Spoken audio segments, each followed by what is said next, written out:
She had nothing left. No husband, no money, no name worth keeping in a town that had already decided who she was.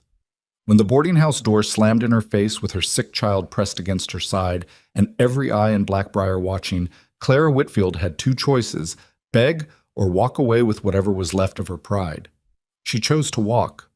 What she didn't expect was the quiet man leaning against the post at the edge of the street, the one who watched the whole thing happen and said only 4 words that would change every life involved. I have honest work. Stay with me until the end of this story, because what happens next will remind you that sometimes the smallest act of decency becomes the loudest thing in a room full of cruelty. Like and comment the city you're watching from. I want to see how far this story travels. The wagon rolled into Blackbriar on a Tuesday morning, which was, in Clara Whitfield's experience, the worst possible day for anything important to happen. Tuesdays had taken her husband. A Tuesday in March had brought the letter from the bank.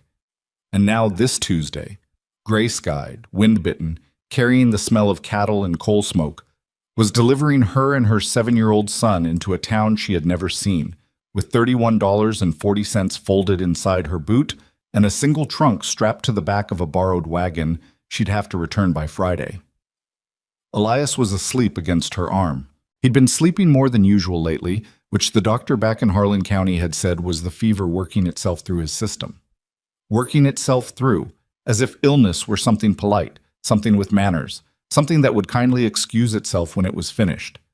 Claire had stopped trusting doctors the same month she stopped trusting banks, which was roughly the same month her husband Thomas had died and left behind a collection of debts she hadn't known existed and a reputation she hadn't earned. She shifted Elias gently so his head rested in her lap instead of against her ribs. He didn't wake. The boy could sleep through anything: thunderstorms, arguments, the creaking collapse of the life they'd had before. Clara sometimes envied him that. Blackbriar wasn't much to look at from the road.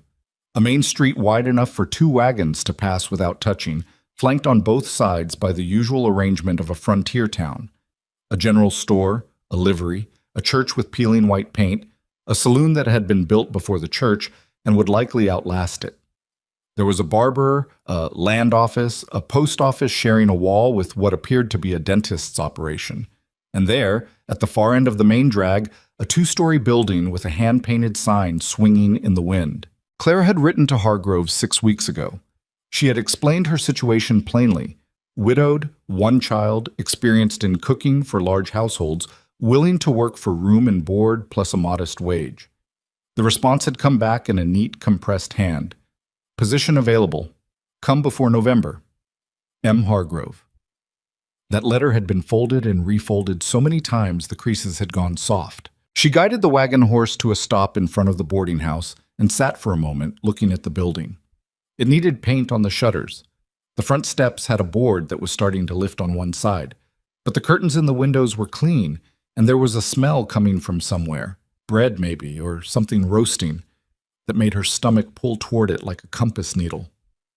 Elias, she touched his cheek lightly. We're here. He stirred, blinking, and looked at the building with the particular wariness of a child who had learned not to get attached to new places. Is this it? He said. This is it. He considered this. It's big. It is. Are we staying? That's what we're here to find out. She climbed down from the wagon and lifted him after her, setting him on the ground and taking his hand.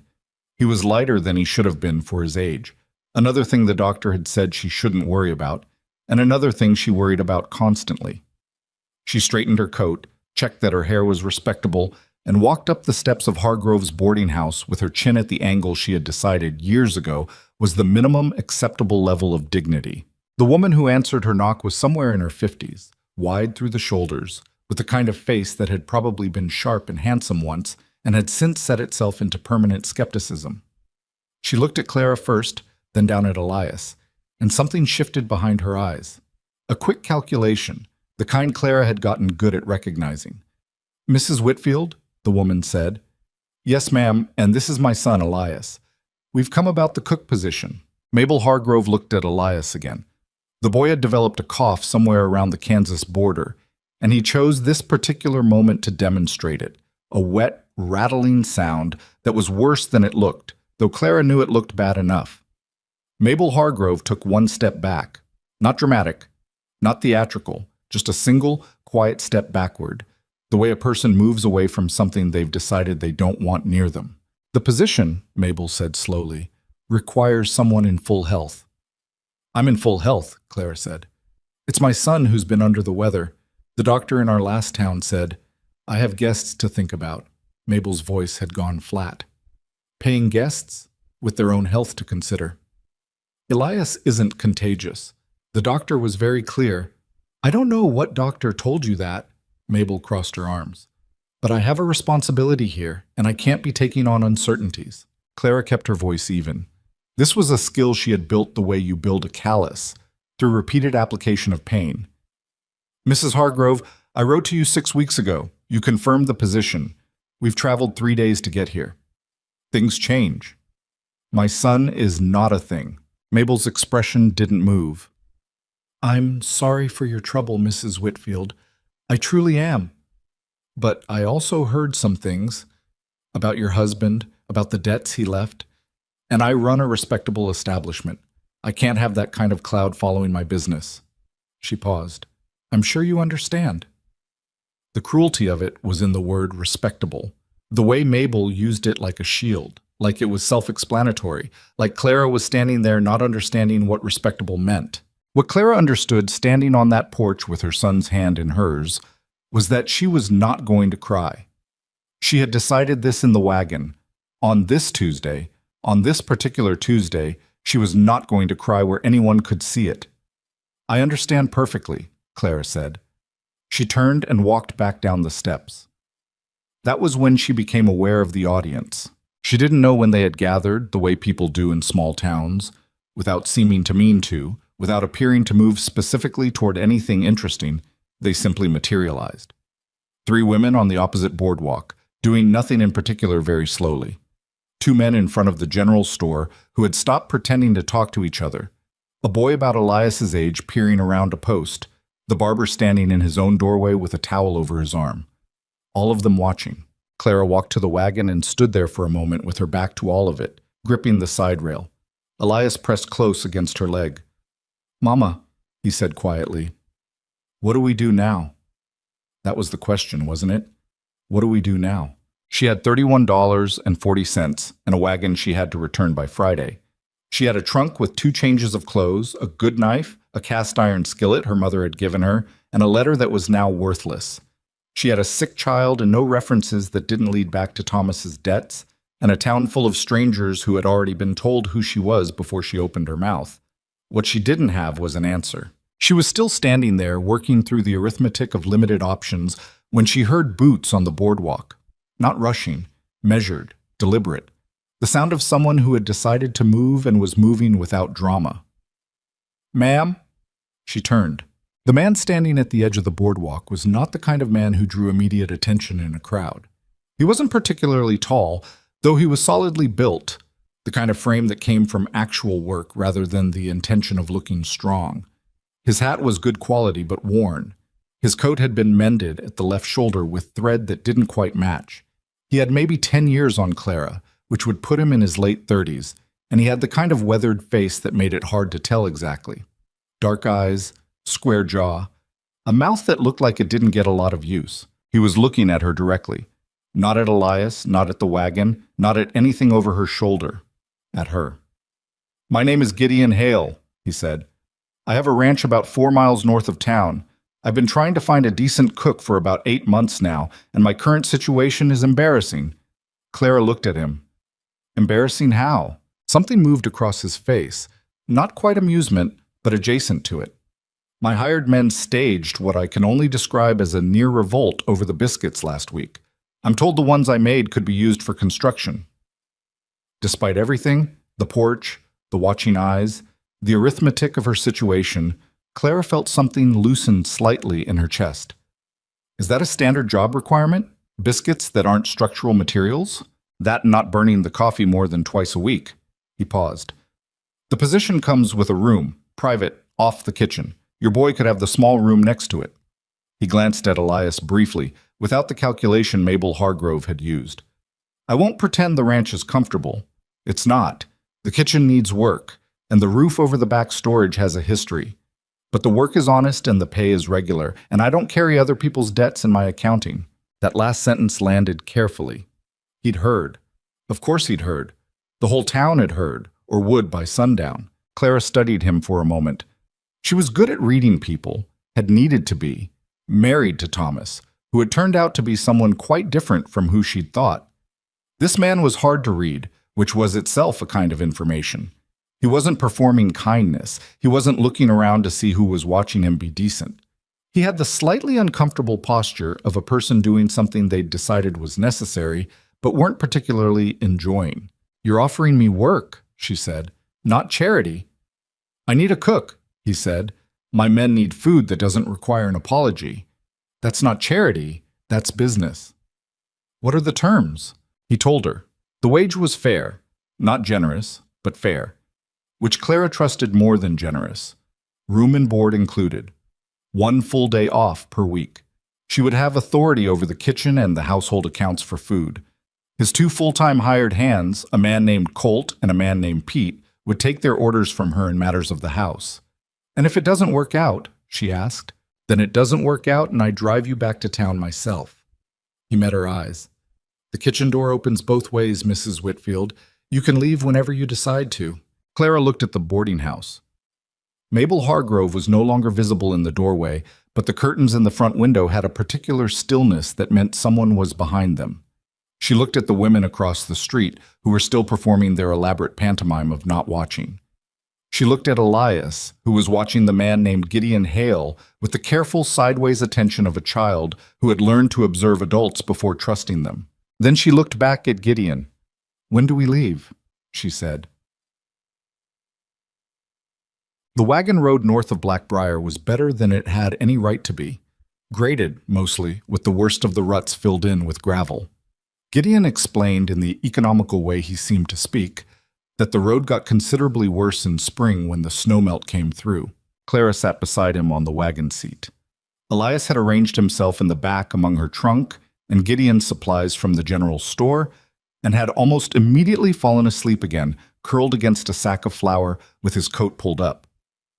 "He does that a lot," Gideon observed. "Sleep." "He's been sick," Clara said.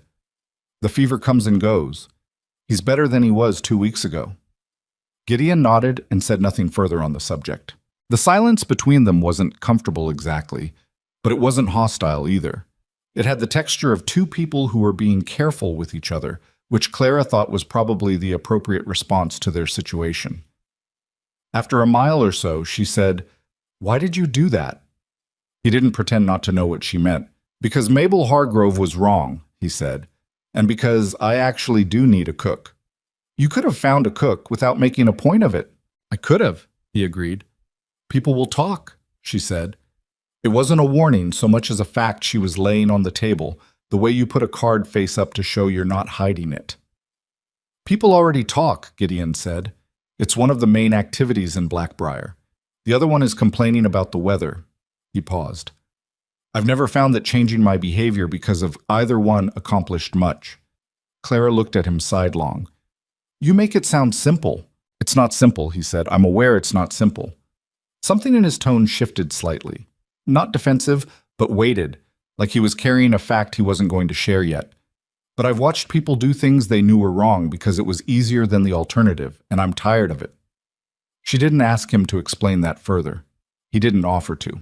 The ranch came into view as they crested a low hill, a cluster of buildings in a shallow valley backed by a ridge of cottonwoods that had gone yellow with the season. The main house was 2 stories, solidly built from timber that had grayed with age. There was a barn, a bunkhouse, a tool shed, and what appeared to be a chicken coop that had seen better decades. A creek ran along the eastern edge of the property, narrow and quick. "Hale's Cross," Gideon said. It took Clara a moment to realize he was naming the ranch. "Name for the family?" she said. "Name for the crossing on the creek," he said. "My father had a fondness for practical names." The 2 hired hands were visible near the barn, one tall and angular, one shorter and broader, both watching the wagon approach with the open curiosity of men who had been told company was coming and had opinions about it. Gideon pulled the wagon to a stop near the house. The tall one is Colt Yarrow, he said quietly. He's been with me 7 years. He'll be polite. The other one is Pete Sampson. He means well, but he has a habit of saying exactly what he's thinking, which is sometimes inconvenient.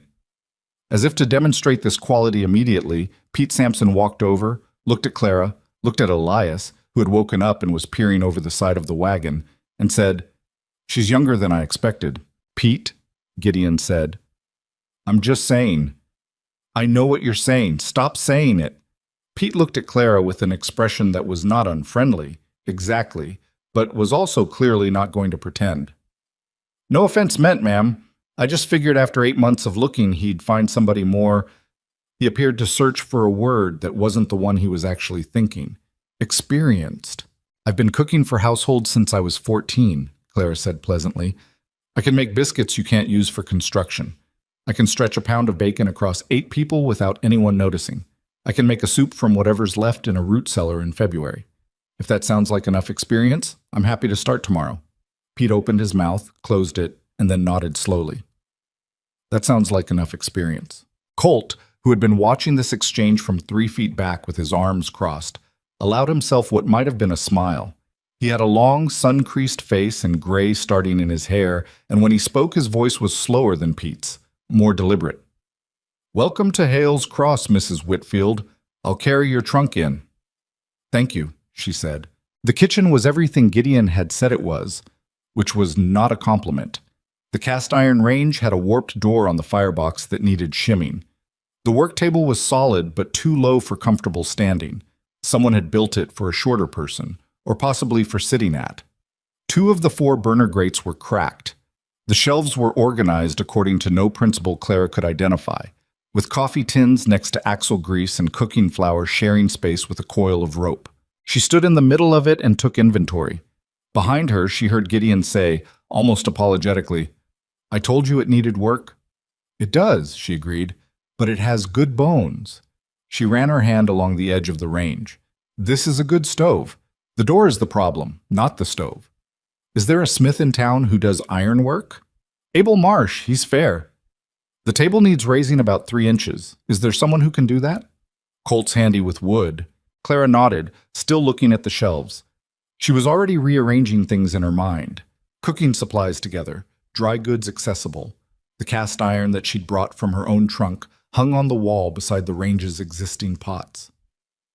"I can work with this," she said. She said it to herself more than to him, but she heard him exhale behind her. Something that wasn't quite relief, but was in the same neighborhood. "Good," he said. That first night, Clara cooked supper from what was available. A salt pork roast that needed longer than it got, boiled potatoes, cornbread that came out better than she'd expected given the state of the oven, and a dried apple dessert she made on the back burner while the men ate. She did not consider it good cooking. She considered it an accurate assessment of the kitchen's current capabilities, which would improve. The men ate without complaint. Pete had seconds of the cornbread. Colt carried his own plate to the kitchen when he was done, which was not a thing hired hands usually did, and said, "That's the best meal we've had in this house in about 4 months," in the tone of a man delivering factual information. Elias ate half a bowl of broth that Clara had kept separate for him, soft-boiled an egg, and then put his head down on the table, eyes heavy. "Bed," Clara said. "I'm not tired," Elias said, which was so obviously untrue that Colt looked away with the courtesy of someone pretending not to notice. She carried him up. He was 7, but he let her, which told her how tired he actually was, and settled him in the small room Gideon had mentioned. It had a narrow bed with a wool blanket and a window facing the creek. She sat with him until his breathing evened out, then sat a few minutes longer in the dark because she needed the stillness. She thought about Thomas. She did this less than she once had, and with less of the grief that had felt like drowning in the first months and more of the flat, dry anger that had replaced it. Thomas had been charming and ambitious and had kept his debts the way some men kept mistresses, carefully hidden, tended in private, growing slowly in the dark. She had loved him, which seemed in retrospect like something that had happened to a different person. The woman she was now was not sure she had been paying adequate attention. She pressed the back of her hand against Elias's forehead. Still warm, but not the frightening kind of warm. The getting better kind. She hoped. Back downstairs, she found Gideon at the kitchen table with what appeared to be account ledgers, a cup of coffee at his elbow. He looked up when she came in. "He settled?" he said. "He's out." She poured herself a cup of coffee. Not great coffee, she noted, and added that to her internal list, and sat across from him. There was something she wanted to say, and she was deciding how to say it. "I want to be clear about something," she finally said. He put down his pencil. "I'm here to work," she said. "I'm grateful for the position, but I'm not here to be a problem you're solving or a situation you're managing or a charity case that makes you feel better about yourself. If that's what this is, it's not," he said. "I want to hear you say why." He looked at her for a moment. Not offended, she thought, more like he was weighing how honest to be and landing on the side of more rather than less. "Because I have a niece," he said. "Rose. She's 18 and she's been living in Cheyenne with her mother's sister since her parents died. She's coming to stay here in the spring." He paused. "The men talk about things in this house. Stories travel. I want the kind of house that Rose comes home to be something she doesn't have to apologize for." Clara absorbed this. "That's a complicated reason." "Yes," he said. "Most people would have given me a simpler one." "Most people would have," he agreed, and picked up his pencil again. Clara drank her coffee and looked at the kitchen shelves she was going to reorganize in the morning. "The coffee grounds," she said. "Are you buying them from the general store?" "From Fulton's, yes. He's selling you something that's been sitting too long. I can tell by the smell. There's a mill in Laramie that does a better product. I can write to them if you want." Gideon looked up from his ledger. For the first time since she'd met him, something that was definitely amusement crossed his face. "You've been here 4 hours." "The coffee is bad," she said simply. "It doesn't take long to notice." He almost smiled. "Write to Laramie," he said. The first week was an education in what the ranch actually needed, which was different from what it looked like it needed from the outside. Clara had expected to walk into a household run badly and make it run well. What she found was more complicated. Hales Cross had a kind of rough functionality. The men kept their work separate from the house. The animals were in good condition. The finances, what she could see of them, were managed carefully, if not comfortably. The problem wasn't neglect. It was the specific absence of anyone to notice the things that men working a ranch at full capacity couldn't be expected to notice. That the pantry shelving was pulling away from the wall and needed re-nailing before it fell. That the winter food stores were stocked heavy on salted meat and light on anything that would help a man's constitution through February. That the water from the kitchen pump ran rust-colored for the first 30 seconds of the morning and someone needed to look at the pipe. She noticed these things. She addressed them one at a time, without making announcements, which she had learned was more effective than announcing. On the third morning, Colt came in for breakfast and found the pantry shelf secured and the stores reorganized. He looked at it for a moment. "When did you do that?" "Yesterday evening," she said. "The shelf's been pulling loose for about 2 months," he said. "I know," she said. "The nails were right there on the windowsill." Colt nodded slowly, the way he did when processing information he found unexpectedly complete. Then he said, "There's a broken board in the floor of the back storage. Has been since spring. Gideon's been meaning to get to it." "Does he have a spare plank?" she said. "In the barn." "Can you put it in?" "Yes, ma'am." "Then there's no need for him to mean to," she said. Colt looked at her with an expression that was something beyond respect, or maybe the beginning of it. He put the plank in that afternoon. Pete was a different project. Pete was not hostile. She'd been right about that from the start. But he had a way of asking questions that made them feel like mild provocations, as if he was poking something to see how it would respond. On the fourth morning, while she was making breakfast, he said, "So why'd you really leave your last town?" She was cracking eggs. "My husband died," she said. "Before that." "Why'd you leave before that?" "I didn't," she said. "We lived in Harlan County our whole marriage." "And your husband's debts? Those were real?" "Pete." That was Colt from the other side of the table. "I'm asking what everyone's thinking," Pete said. "No," Claire said, turning around with the pan.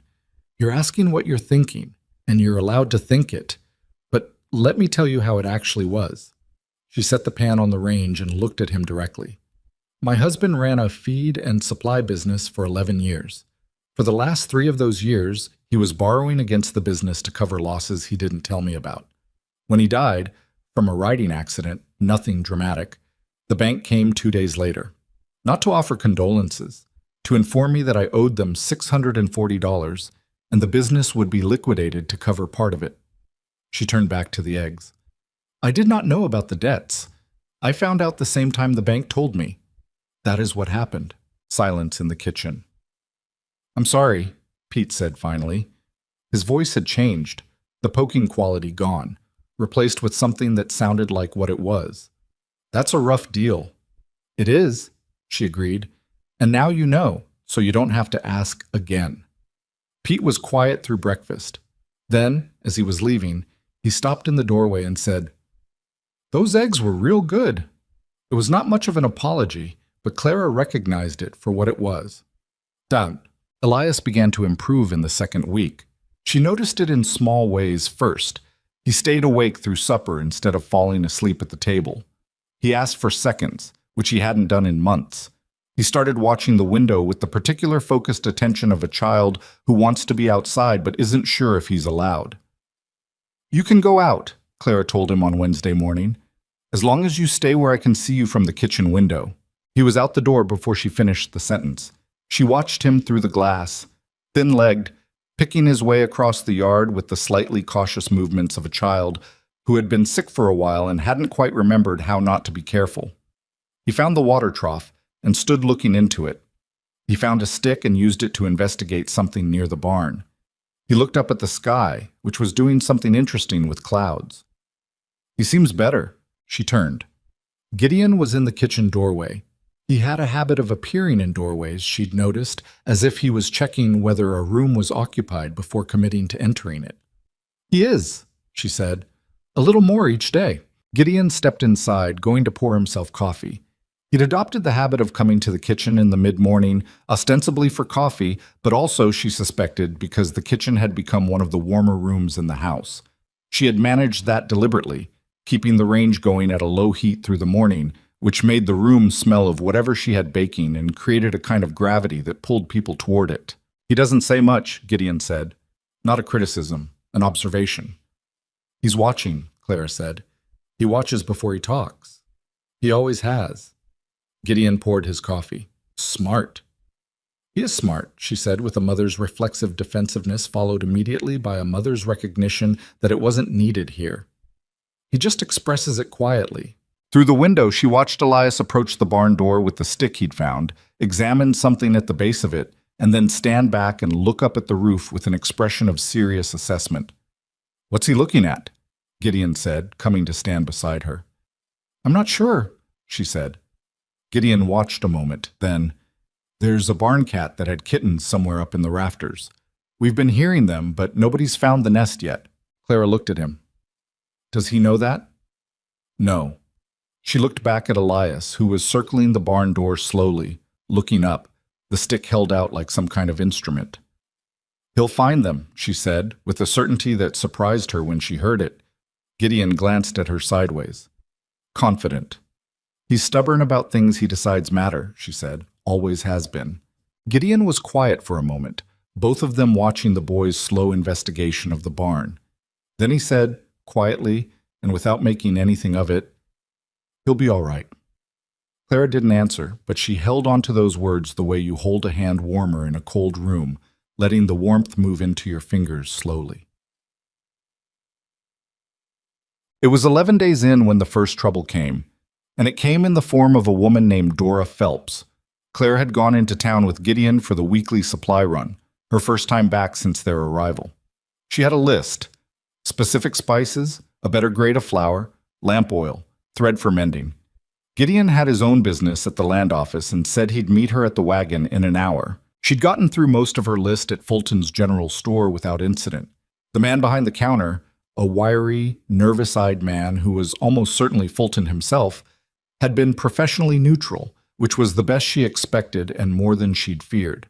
She'd made her selections, paid with exact money from the household account Gideon had set up for her, and was waiting for her flour to be weighed when the bell above the door rang. The woman who came in was somewhere in her 40s, dressed better than the town probably required, with the particular confidence of someone who had decided a long time ago that their opinion of themselves was the most important one available. She had a friend with her, younger, rounder, more inclined to look at things sideways. Clara recognized the type. She had grown up in a town not unlike Blackbriar, and she knew the architecture of that particular kind of social power, how it ran through the church circles and the wives' groups, and the careful management of who was spoken to and in what tone and in front of whom. The woman came to the counter, saw Clara, and stopped. Not a full stop, a fraction of one, barely visible, except to someone who'd been watching for exactly that. "Mr. Fulton," the woman said, not looking at Clara, "I'll need my usual order." "Of course, Mrs. Phelps," Fulton said with a different quality in his voice than he'd used with Clara. Mrs. Phelps began going through her list in a voice slightly louder than necessary. At a certain point, she said, still without looking, "I heard the Hale Ranch hired on a woman." Fulton said something neutral. "A widow," Mrs. Phelps continued, "with a child, living out there on the ranch." She paused just long enough. "With the men." Clara continued watching Fulton weigh her flour. "I've nothing to say about what Gideon Hale does with his property," Mrs. Phelps said, managing to say a great deal about it. "But there are families in this town, Mr. Fulton, children who see what goes on. People form impressions." "Yes, ma'am," Fulton said. "I simply think," Mrs. Phelps said, and here she half turned, finally allowing her gaze to glide across Clara as if she were part of the shelf display, "that certain situations, however they're arranged, send a message, whether one intends it or not." Clara picked up her package of flour. She turned and looked directly at Mrs. Phelps. Not with anger, which was what the woman was probably expecting and had prepared defenses for, but with a level, clear attention that was harder to deflect. "I'm Clara Whitfield," she said, "in case you wanted to know who I was before deciding what message I'm sending." Mrs. Phelps blinked. Her friend looked at the floor. "I'm the cook at Hale's Cross," Clara continued. "I make biscuits. I manage the household stores, and last Thursday I fixed the pantry shelf that was about to come down on someone's head. That's the situation." She tucked the flour under her arm. "I hope your order comes out right." She walked out. On the boardwalk, with the door closed behind her and Blackbriar's main street laid out in front of her, she stopped and breathed through her nose for a moment. Her hands were not shaking. She checked because they had shaken on Mabel Hargrove's porch, and she had been angry about that for 11 days. Not shaking. Good. She walked to the wagon and waited. Gideon came from the direction of the land office about 20 minutes later. He had the slightly tight-faced expression of someone whose business at the land office had not gone especially well, but he stored it away when he saw her. "Everything all right?" he said. "I met Mrs. Phelps," Clara said. Something moved through his expression, not surprise. "Ah," he said. "She seems like a woman who spent a lot of time considering other people's situations." "She has," Gideon said. He set his saddlebag in the wagon and began checking the harness. "She also runs the women's committee at the church, and her husband has a seat on the town board." He said this without drama, just the way he laid out facts, which means she has opinions that travel. "I noticed." He looked at her. "What did you say to her?" Clara told him. Gideon was quiet for a moment. Then he said, "That was well handled." "I don't know if it'll help," she said. "It won't," he agreed. "But it was still well handled." He climbed up to the seat and offered her a hand up, which she took without making anything of it either way. "It'll get louder before it gets quieter. I want you to know that's likely." "I've been through loud before," Clara said. He nodded, slapped the reins. The horse started forward. They rode the 4 miles back to the ranch in the kind of silence that had started to feel, without either of them planning it, almost like something they shared rather than something that divided them. That evening, after supper, Elias came to her with something cupped in his hands. She was washing dishes. He stood beside her, hands closed, waiting. "What have you got?" she said. He opened his hands. In his palm sat a tiny gray kitten, eyes just barely open, not much bigger than the cup of his hand. "I found the nest," he said. There was something in his voice she hadn't heard in months. A brightness, uncomplicated, the voice of a child who has forgotten, just for this moment, to be careful. "Elias," she said, "you have to put it back. The mother won't—" "I already put the others back," he said. I just wanted to show you this one. I'll put her back too." He looked down at the kitten. "There are 4. 2 gray, 1 orange, 1 with spots." He looked up at her.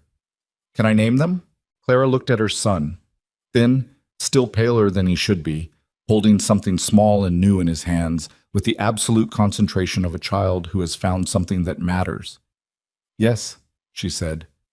"You can name them." He turned and went carefully back toward the barn, cradling the kitten with a 7-year-old's very serious impression of gentleness. At the barn door he stopped and looked back. "Mama." "What?" "This is a good place," he said simply. Then he went inside. Clara stood at the kitchen window for a long time after that, her hands still wet from the dishes. The ranch was going dark around its edges, the last light sitting on the ridge of cottonwoods, the smell of the range still warm in the kitchen behind her. She thought about the boarding house door. She thought about Mabel Hargrove's single step backward. She thought about Mrs. Phelps's sideways glance and Thomas's hidden debts, and the long, particular loneliness of being a woman in a situation you didn't choose with a child depending on you to make it come out right.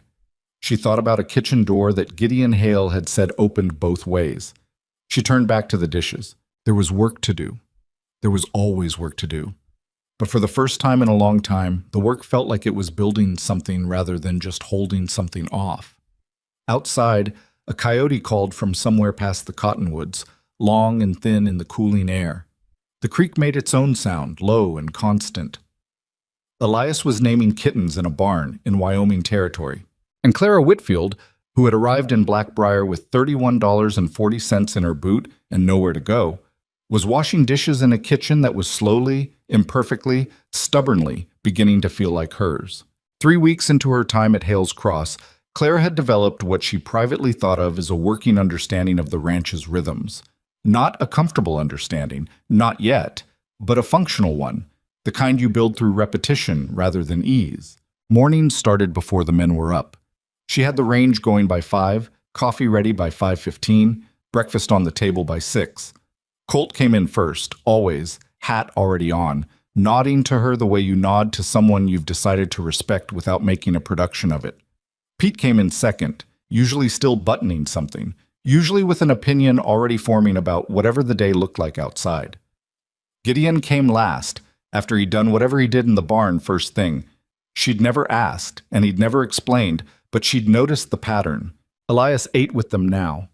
That had happened naturally, without anyone deciding it. One morning he had come downstairs while the men were still at the table, and Pete had shifted over on the bench to make room, and that was that. He sat between Pete and the wall, eating with the careful focus of a child who was still reminding his body that eating was good and worth doing, and he listened to the men's conversation with the quiet intensity that was his particular gift. The kittens had been named. The gray ones were Smoke and Stone. The orange one was Coal, which Elias had chosen on the grounds that it was almost the same color as the range when it got going. The spotted one, the smallest, the one Elias had carried to the kitchen to show Clara that first evening, was named Penny, for reasons Elias had not fully explained but which seemed to satisfy him. The mother cat, a lean tabby with a torn ear and strong opinions, had observed Elias's naming ceremony from a rafter with professional skepticism and then, over the following week, had begun appearing at the kitchen door. Clara fed her scraps. She told herself it was practical. A working barn cat was useful, and a fed cat was a better mouser than a starving one. And this was true, and also not entirely the point. The ranch was settling into something. She could feel it, the way you can feel a room change temperature. Not dramatic, just the slow accumulation of small differences. The work table had been raised by Colt, who had done it on a Saturday afternoon without being asked again, adding 2 inches of solid oak to each leg and sanding the joints until they were flush. The pantry was organized in a way that made sense. The rust in the morning water had stopped on the 11th day when Pete, motivated apparently by his own irritation with it rather than any directive from Clara, had gone out and replaced the pipe joint. The coffee, since she'd switched suppliers, was considerably better. These were small things. Clara knew they were small things. But she had learned in the years of her marriage and the harsher year after it that small things were what lives were actually made of, and that people who waited for large things to change their circumstances usually waited a long time. What she had not counted on, or had perhaps counted on and simply hoped would not arrive as quickly as it did, was the weight of what was happening outside the ranch's fences. It started the second time she went to town. She'd gone alone this time, which was her own decision. Gideon had offered to come, and she'd said no because she was not going to spend the rest of her time at Hale's Cross requiring an escort to purchase flour. She took the wagon, she made her list, she went to Fulton's. Fulton himself was professional, if cooler than strict necessity required. The transaction was fine. It was on the boardwalk coming out that she passed two women she didn't know, and they stopped talking when she went by. Not the natural pause of people recognizing a stranger. The other kind. The deliberate, pointed silence that is its own kind of statement. She walked to the wagon and drove home. The following week, she heard from Colt, who had his own separate lines of information into town, developed over 7 years of living nearby, that Mrs. Phelps had made the situation a topic at the women's committee meeting at the church hall. The exact language Colt reported, with the uncomfortable look of a man delivering information he hadn't enjoyed receiving, was that Mrs. Phelps had said it was a shame what some women will do when they have nothing left to lose. Clara was rolling dough when Colt told her this. She kept rolling. She say anything specific? Clara said. Nothing she couldn't claim was general concern, Colt said. He was at the table with his coffee, turning the cup in his hands. Which is how Dora Phelps operates. She's careful. Careful people cause more damage than careless ones, Claire said. Careless people can be argued with. Colt nodded. He looked like he wanted to say something else, and then apparently decided against it and drank his coffee. What he hadn't said arrived anyway, that evening, through Pete, who had considerably less control over what came out of his mouth and significantly less guilt about it. He came in for supper and said, while Clara was carrying dishes to the table, "You hear what they're calling this place in town?" "Pete," Colt said. "She's going to hear it anyway," Pete said, with the particular logic of a man who confuses informing someone of bad news with causing it. He looked at Clara.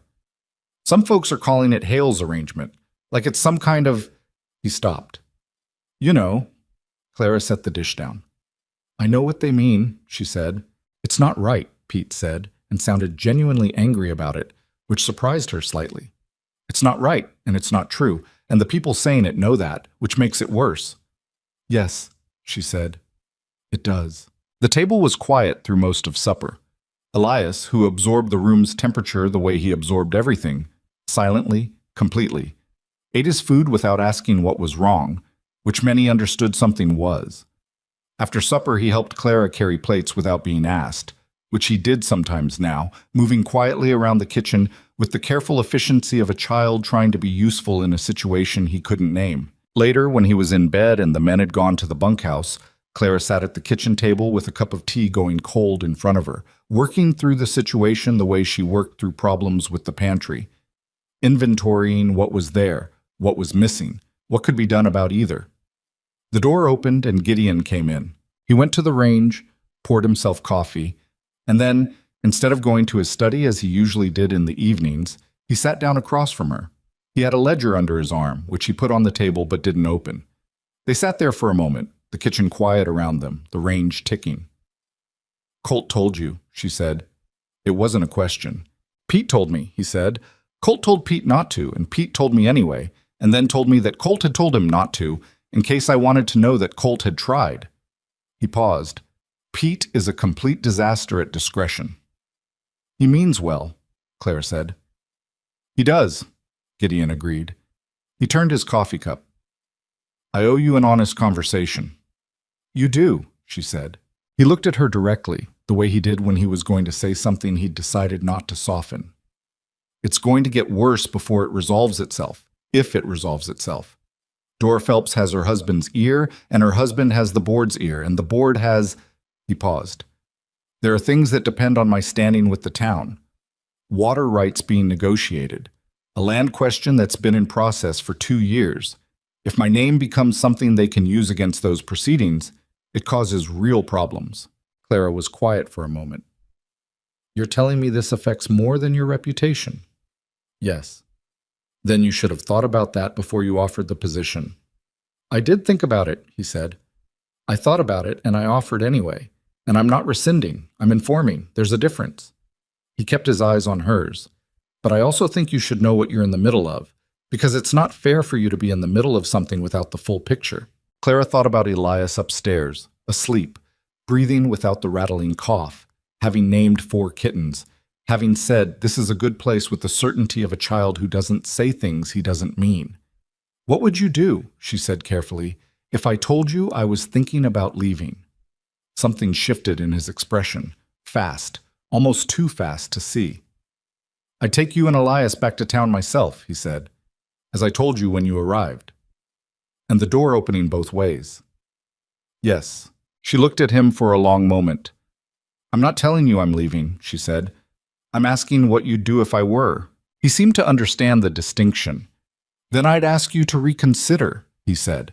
Not because of the cook position, because this is the first time in 8 months this kitchen has smelled like something worth coming into, and because Elias found those kittens, and because… He stopped. Because I think you leaving would be a worse outcome than whatever Dora Phelps decides to do with her committee. Clara looked at her tea, which was fully cold now. That's a more honest answer than I expected, she said. I'm better at honest than at comfortable, he said. Ask anyone. Despite the weight of the conversation, something near a smile moved across her face. I've noticed that. They sat with it a while. The situation, the complications, the things that were true, and the things that were unfair, and the particular difficulty of those 2 categories overlapping. Outside, the wind had picked up and was doing something against the north side of the house that sounded like argument. There's another thing, Gideon said finally. She looked up. My niece Rose. He turned his coffee cup again. She'd noticed he did this when he was choosing words carefully. She wrote. She's coming in March, not April. Her aunt's situation changed and she needed to move the timing. That's earlier than you'd planned. 6 weeks earlier. He set the cup down. She's 18, and she grew up in Cheyenne, and she has opinions about most things that she does not keep to herself. And she… He paused. She was very close to her mother, who was my brother's wife, who was a very particular kind of woman. What kind? Clara said. The kind, Gideon said. Who would have had an opinion about this situation? A Dora Phelps kind of opinion, or a different kind? He considered this genuinely. A harder kind to argue with, he said finally, because it would come from somewhere real. Clara absorbed this.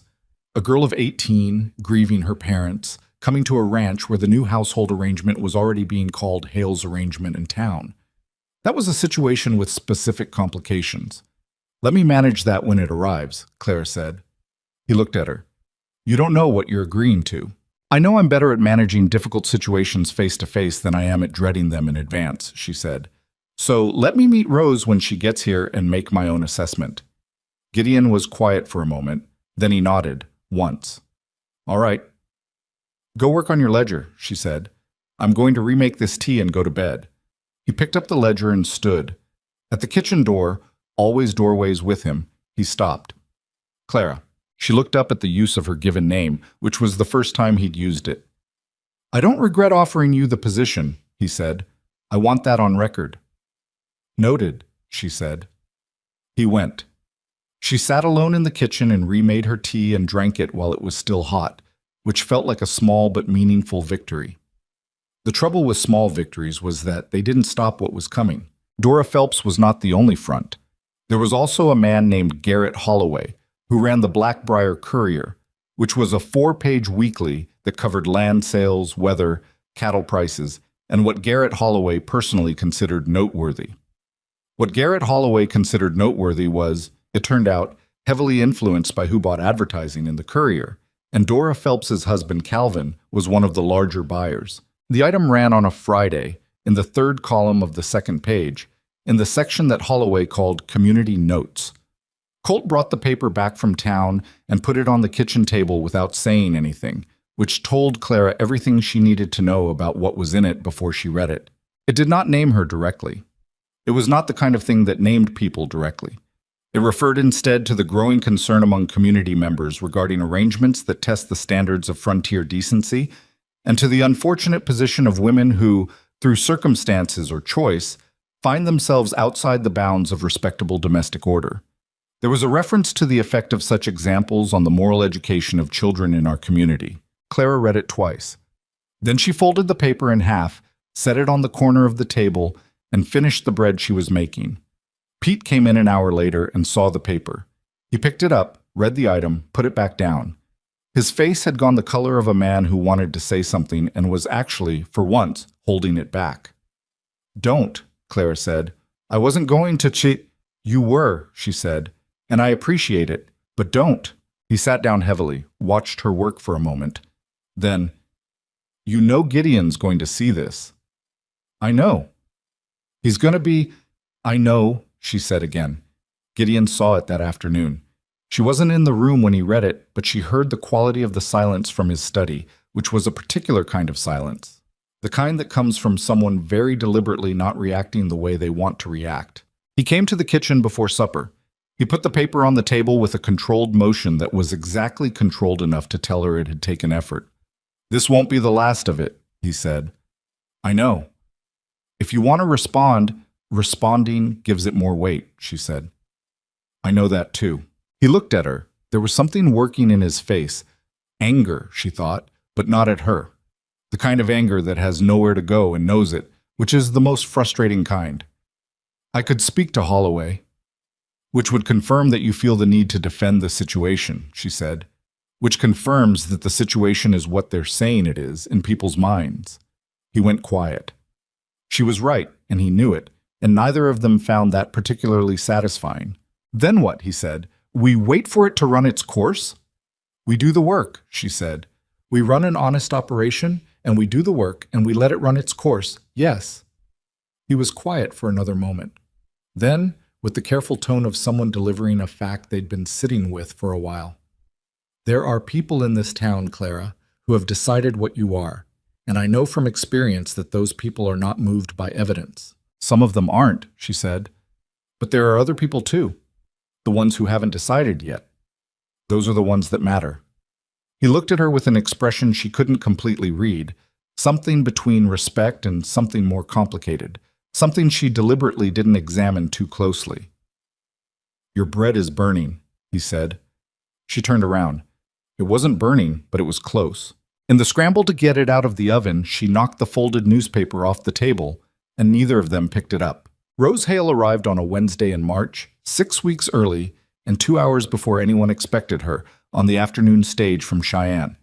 She came into the ranch in the back of the mail wagon, which was not the entrance Clara had been imagining, and she was smaller than Clara had pictured, sharp-faced, dark-eyed, like Gideon, with the particular set to her jaw of someone who has decided to be difficult before they arrive and is prepared to be consistent about it. She was 18 and she had lost both her parents within the same year. Clara held that fact deliberately in her mind when Rose walked through the kitchen door and looked at her with the direct, unflinching appraisal of a young woman who has decided that the best defense is to see everything clearly before anyone can use it against her. "You're the cook," Rose said. "I'm Clara Whitfield," Clara said. "Yes." Rose looked around the kitchen. Something moved through her expression when she registered the smell. Bread, coffee, the particular lived-in warmth of a room that was in regular use. It was there for just a moment, something young and unguarded, before the careful face came back. "Uncle Gideon said you'd been here a month," Rose said. "About 6 weeks," Claire said. "Sit down. I'll get you something to eat." "I'm not hungry." "You came from Cheyenne on the stage," Clara said. "Sit down." Rose sat down. She ate 2 biscuits and a bowl of stew with the focused efficiency of someone who was, in fact, very hungry and was not going to say so. Elias appeared in the kitchen doorway partway through this. He had a sense for when something interesting was happening that Clara had never fully explained. He looked at Rose. Rose looked at him. The particular mutual assessment of 2 young people encountering each other with no context. "Who are you?" Rose said. "Elias," he said. "Whitfield." "Her son?" "Yes." Rose considered this with her spoon. "How old are you?" 7, Elias said. "Almost 8. Are you sick?" He looked mildly offended. "I was. I'm not now. You look skinny." "Rose," Clara said mildly. "I'm just saying what I see," Rose said. Which was exactly, Clara thought, what Pete always said, and with exactly the same energy. Elias, who had apparently decided that directness was not a characteristic requiring offense, came fully into the kitchen and sat at the table. "There are kittens in the barn," he said to Rose, "if you want to see them." Rose looked at him for a moment. Something in her careful face shifted. Not much, but enough. "Maybe," she said. "They have names," Elias said. "I named them." "What are they?" He listed them. Rose listened, and something about the way she listened, with the particular sideways attention of someone trying not to show interest, reminded Clara strongly of the way Elias had watched Gideon that first day in town, that same careful, sideways, hopeful wariness. This girl was going to be fine, Clara thought. Not easy. Fine was different from easy, but fine. What she didn't know yet was that Rose's arrival would make everything worse before it got better, because Rose, for all her sharpness, was also 18 and grieving and had ears that picked up everything people said about her uncle's household, and opinions about what she heard that she expressed without the patience for strategy or timing. And in a town that had already made up its mind about Hale's arrangement, an 18-year-old girl defending her uncle's honor in the middle of Fulton's general store was exactly the kind of accelerant a fire like this didn't need. But that was still 3 weeks away. For now, Rose Hale sat in the kitchen at Hale's Cross, eating biscuits she hadn't admitted she wanted, while a 7-year-old boy described 4 kittens to her in serious detail, and the late winter light came through the windows, and the range kept the room the temperature of somewhere worth being. Clara washed the stew pot and listened to them, and told herself that some things, even the difficult ones, were worth holding on to. She mostly believed it. The incident at Fulton's happened on a Thursday, which Clara would later think was at least consistent. Thursdays had never been a particularly reliable day either. Rose had been at the ranch 3 weeks by then, and the household had rearranged itself around her the way water rearranges itself around a new stone in a creek. Not without resistance, not without some turbulence, but eventually finding a way through. Rose was not easy. Clara had promised herself she wouldn't expect easy, and Rose had kept that promise for her with considerable dedication. She argued about the kitchen schedule. She had opinions about how the eggs should be cooked that she delivered with the confidence of someone who had never actually cooked eggs. She took up space in rooms the way some people do, not through size, but through the specific gravity of someone who has decided that if the world is going to be difficult, she will be difficult right back. She was also, underneath all of it, so visibly lonely that it was sometimes hard to look at her directly. Elias had figured this out before anyone else, which was consistent with his general approach to people. He had simply started including her in things. In the kitten reports, in the small observations about ranch life that he narrated to whoever was nearby. And Rose, who clearly had no idea how to refuse a 7-year-old's company without feeling terrible about it, had gradually stopped trying. By the end of the second week, she was helping him build something near the barn that Clara couldn't fully identify, but that both of them considered important. What Rose had not done was make peace with Clara. Not openly hostile. She was too smart for open hostility, and too proud to be caught being petty. But there was a particular quality to the way she moved in the kitchen when Clara was working, a careful maintenance of distance that said more than argument would have. She ate Clara's food, she used the kitchen, she just made sure none of it looked like gratitude. Clara let it be.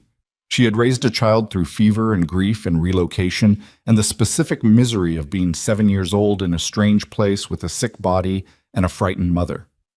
She could manage the studied indifference of an 18-year-old. What she hadn't managed well enough was the town. 3 weeks of Rose's presence had been 3 weeks of additional exposure. Rose went to town with Gideon twice, and both times she came back with the tightly held expression of someone who had heard something and was deciding what to do with it. Clara had seen that expression before, on people who were building towards something. She had not moved fast enough to get in front of it. The Thursday in question started as a supply run. Gideon needed to go to the land office again. The water rights negotiation had entered a phase that required his physical presence and a great deal of patience, neither of which he had in abundance. And Rose had said she wanted to come. Clara needed things from Fulton's.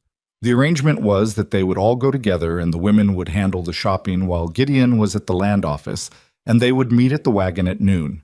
Clara's list was short. She was moving through it efficiently, aware of Rose beside her in the way you're aware of a storm system that hasn't decided yet what it's going to do. Fulton was behind his counter. There were 3 other people in the store. A man Clara didn't know examining rope, and two women near the fabric section that she did know, because they were two of the three who had been watching from the boardwalk on the day she arrived. Their names, she had learned, were Helen Marsh and Florence Cade.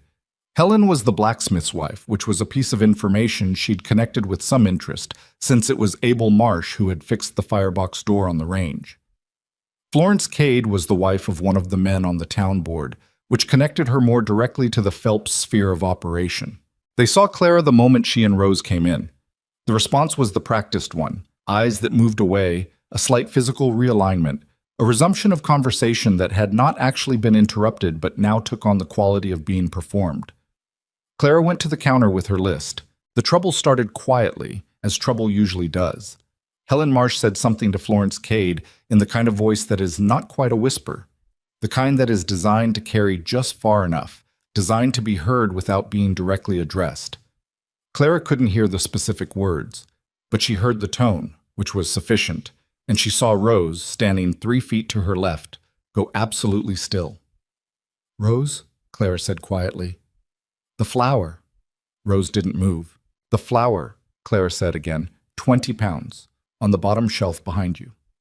What happened next was the result of 3 weeks of accumulated frustration and 6 months of grief and 18 years of being a person who, as Gideon had told her, did not keep her opinions to herself. Rose turned around, not toward the flour, toward Helen Marsh and Florence Cade. "I heard what you said," Rose said. Florence Cade blinked. "I beg your pardon?" "I said I heard you." Rose's voice was controlled, which made it worse somehow, more like Gideon than Clara had expected. "About my uncle's household, about Mrs. Whitfield." Helen Marsh pressed her lips together. "This is not the place." "You made it the place when you said it loud enough for me to hear," Rose said. "So let me say something back." She was not shouting. She was doing the opposite of shouting, which in a small quiet room was considerably more effective. "Mrs. Whitfield cooks for our household. She manages our stores and our kitchen and the accounts for both, and she does it honestly and well. That's the arrangement. That's all the arrangement is." Her jaw was tight. "And if you've got something to say about my uncle's character, I'd appreciate you saying it to his face rather than in a dry goods store to someone who can't defend himself." The room was entirely silent. "That was very improper," Florence Cade said finally, in the voice of someone reaching for the only weapon available.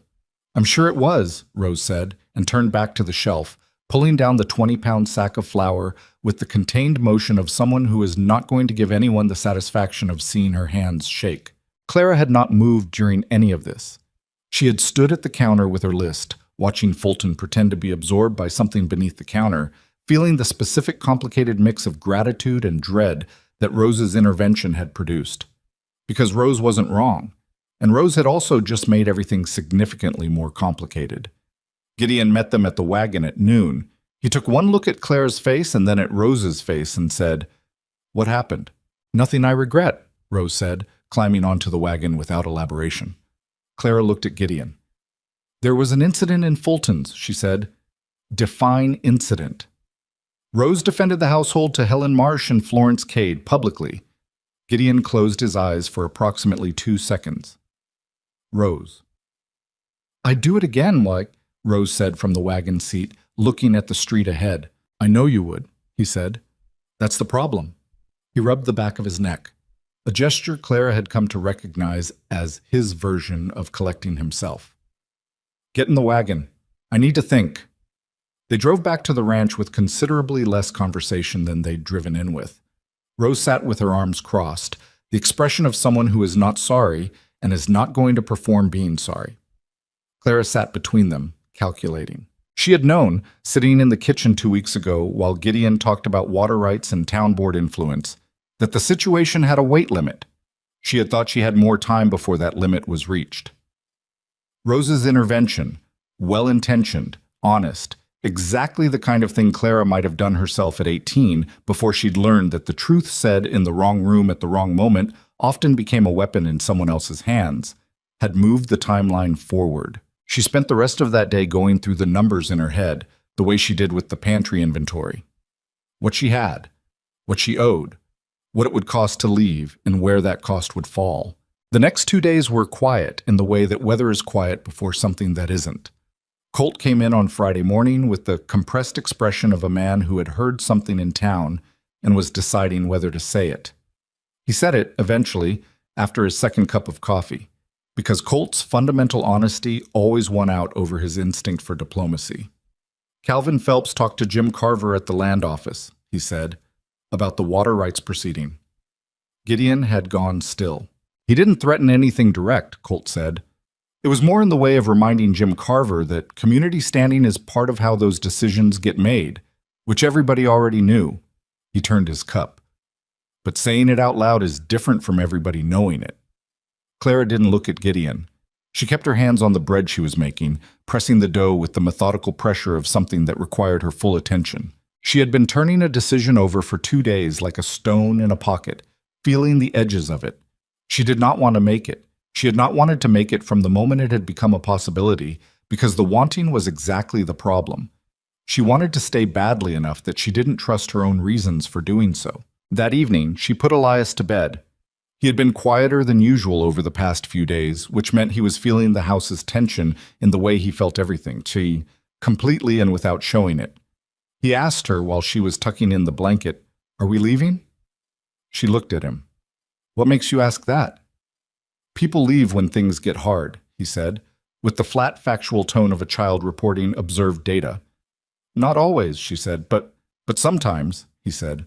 She looked at her son's face, serious, watchful, with the particular exhausted wisdom of a child who has moved too many times to be fooled by the early stages of another departure. "Get some sleep," she said. She went downstairs through the kitchen and found Gideon in his study, which was unusual.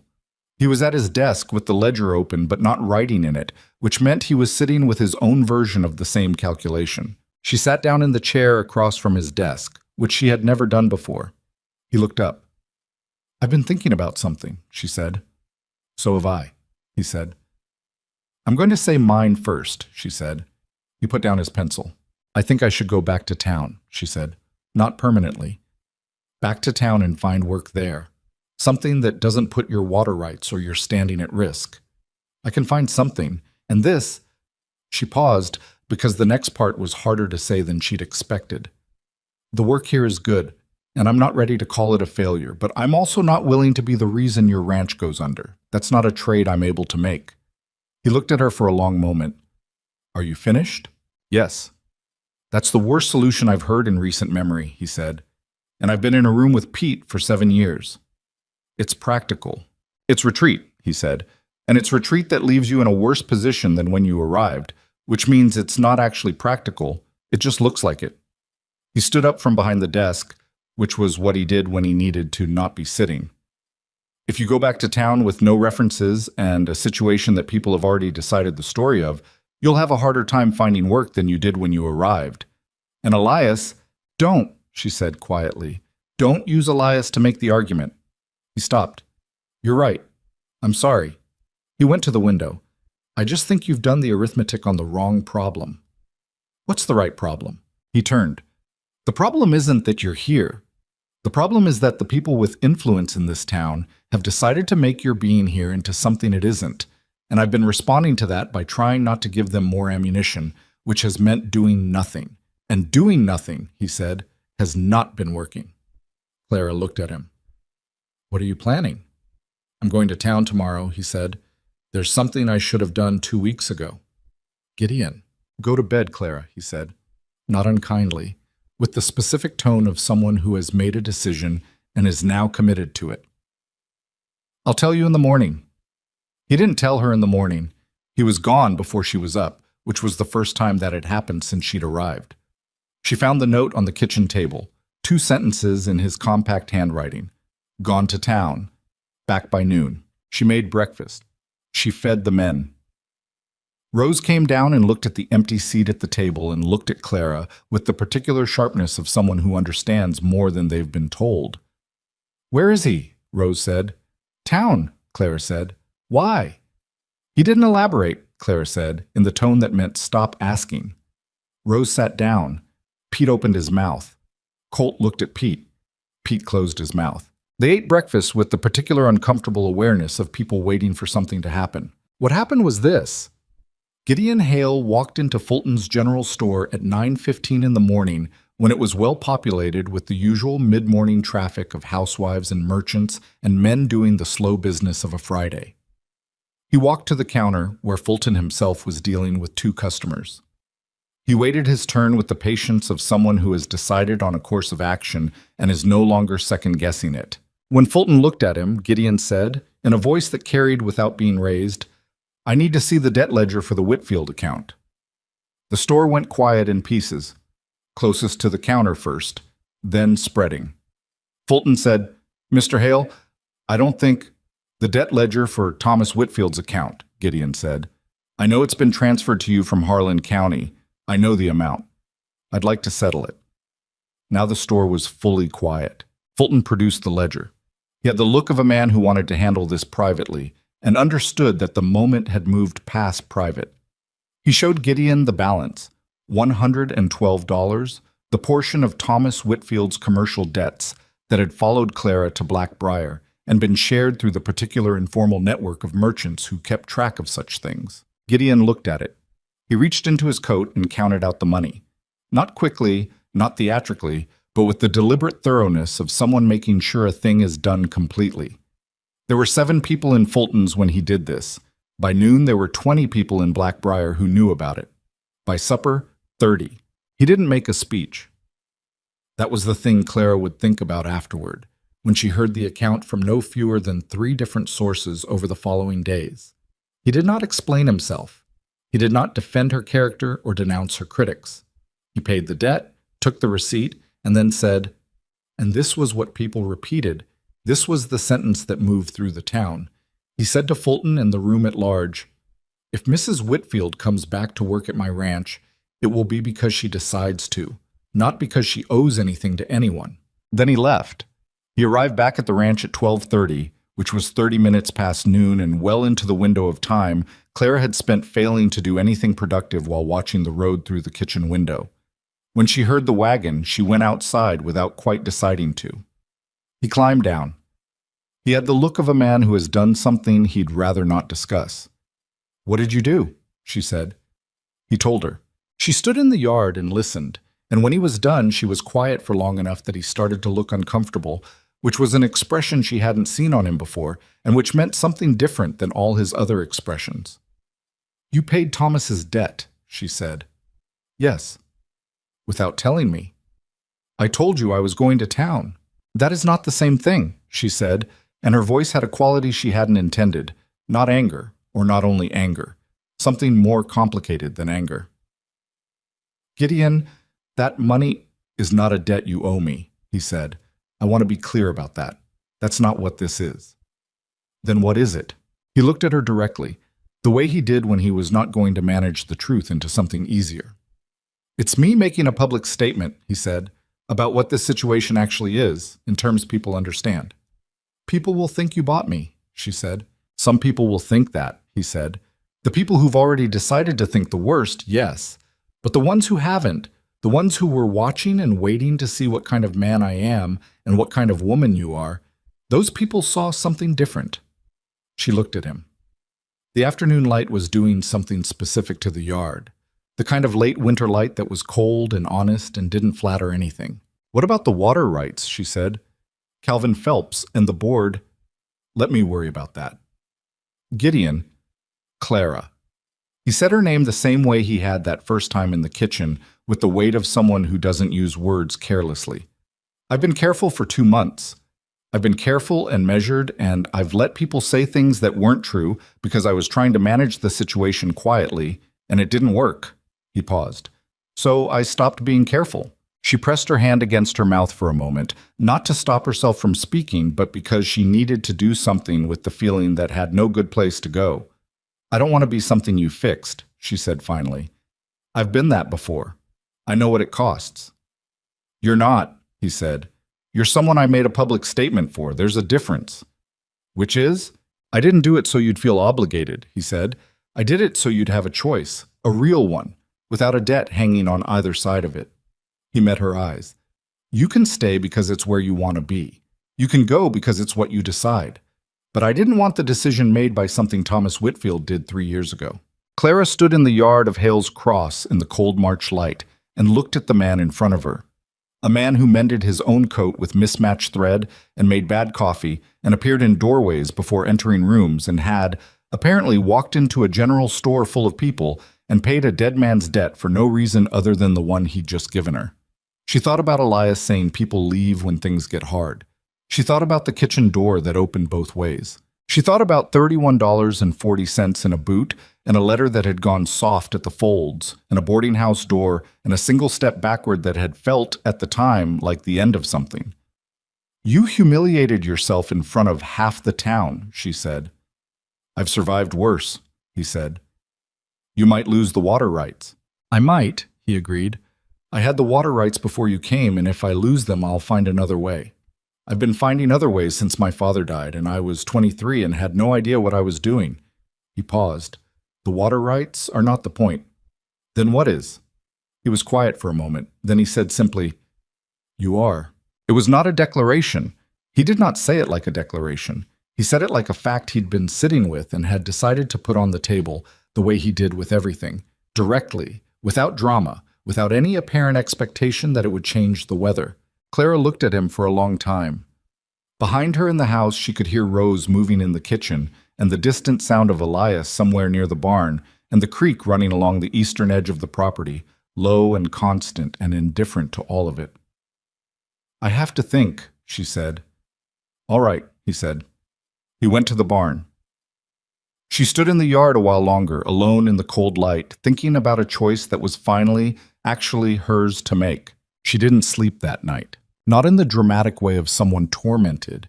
She wasn't pacing, wasn't crying, wasn't doing any of the things that sleeplessness looked like from the outside. She simply lay in the dark of her room off the kitchen and stared at the ceiling and let the thinking happen, which was different from forcing it. Forcing decisions had never served her well.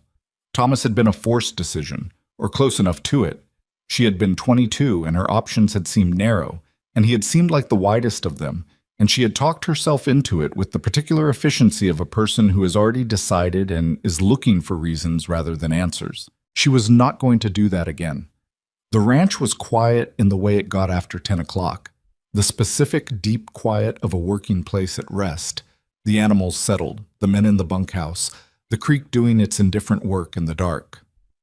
She could hear Elias breathing through the wall.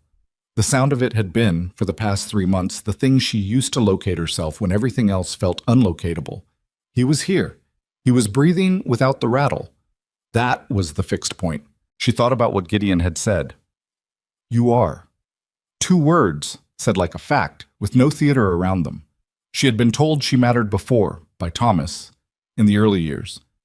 In the way Thomas said things, with warmth and ease and the slight performance of a man who understood the value of being well-liked. Gideon had said those 2 words the way he nailed a loose board, because it needed to be said, and he was the one standing there with the hammer. She thought about the water rights, about Calvin Phelps, and the board, and the newspaper item, and Helen Marsh's voice in Fulton's, and all of it, the machinery of a town's judgment, which was real, which had weight, which had already damaged things and could damage more. She was not naive about this. She had lived inside the machinery of other people's opinions for the past year, and she knew exactly how much it cost. She also knew something else, which was harder to hold and easier to dismiss, and which she had been dismissing since the day she arrived at Hale's Cross, because the alternative was too large to look at directly. She had not felt this way about a place since she was a child in her mother's house. That uncomplicated sense of here, of a room that was hers to be in, of a kitchen that had learned her habits, and a range that she knew the particular quirks of, and a table where a 7-year-old boy named Kittens and an 18-year-old girl slowly, grudgingly, without admitting it, was becoming something like herself again. She could leave. She could make the practical argument and leave, and it would be reasonable and defensible, and she would spend the rest of her life knowing she had made the safe choice instead of the true one. She thought about Elias saying, "This is a good place," with the certainty of a child who doesn't say things he doesn't mean. She made her decision somewhere around 2 in the morning, not as a dramatic moment, but as a settling, the way a house settles into its foundation after the lumber has finished contracting. Quiet. Definite. Done. She got up and made herself tea and sat in the kitchen in the dark until the range got going, and then she made breakfast. Gideon came down at his usual time. He saw her at the range and stopped in the doorway, always the doorways, with the expression of a man who cannot read the situation and is too honest to pretend he can. "Coffee's ready," she said. He poured himself a cup. He sat down. He waited. "I'm staying," she said. "Not because of what you did in town, not because of the debt, or what you said to Fulton, or any of it. I'm staying because this is where I want to be, and I've spent a year making decisions based on what was safe instead of what was true, and I'm done with that." He was quiet for a moment. "All right," he said. "Is that all you've got?" she said. Something moved in his face, the closest thing to undone she'd seen on him. "I'm glad," he said. "I'm genuinely glad. I just—" He stopped. "I'm better at problems than at good news. I don't always know what to do with good news." "Drink your coffee," she said. "That's what you do with it." He drank his coffee. Colt came in and read the room with the efficiency of a man who had spent 7 years learning to read Gideon Hale's kitchen, and simply said, "Morning," and sat down, and that was that. Pete came in and said, "You look less terrible than yesterday," to Clara, which from Pete was a meaningful upgrade. Rose came in last, which she always did, and looked at Clara with her sharp, dark eyes for a moment, and then looked at Gideon, and then, with the slightly painful expression of someone doing something that doesn't come naturally, she said to Clara, "Is there anything that needs doing before breakfast?" Clara looked at her. "The table could use setting," she said. Rose set the table without another word, but she set it properly, all the way around, including the salt and the butter dish, which nobody had asked her to do. It was not an apology. Rose Hale was not the kind of person who apologized directly, any more than Gideon was. But it was something, and Clara took it for what it was. The days that followed were not suddenly easier in the way that stories sometimes suggest. As if a decision, once made, smooths out the road ahead of it. The road did not smooth. Calvin Phelps did, in fact, make things difficult with the water rights proceeding, through Jim Carver at the land office, through the particular indirect pressure that men like Calvin Phelps had developed into an art form. Gideon spent 2 weeks in a sustained, grinding negotiation that aged him visibly and required 3 trips to the land office and 1 trip to the county seat that kept him away overnight. He came back from the county seat on a Wednesday evening, late, when Clara had kept supper warm on the range for 2 hours past, when she should have been able to justify it. He came through the kitchen door with the look of a man who has won something at considerable cost, and sat down and ate the food she put in front of him without saying anything for a while. "The water rights are settled," he said finally. "In your favor?"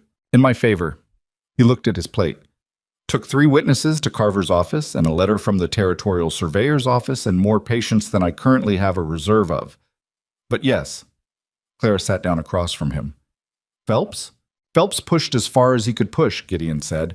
"Turns out the limit of how far that is has something to do with the actual law, which doesn't care what Phelps thinks about my household arrangements."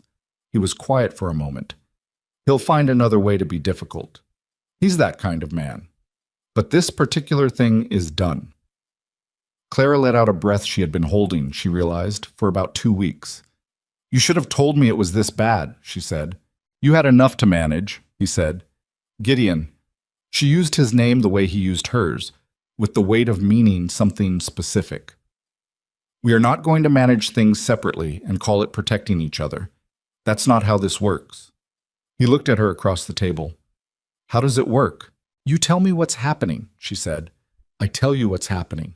We're in the same house, and we're running the same operation, and if you treat me like something that needs to be shielded from bad news, that's not respect.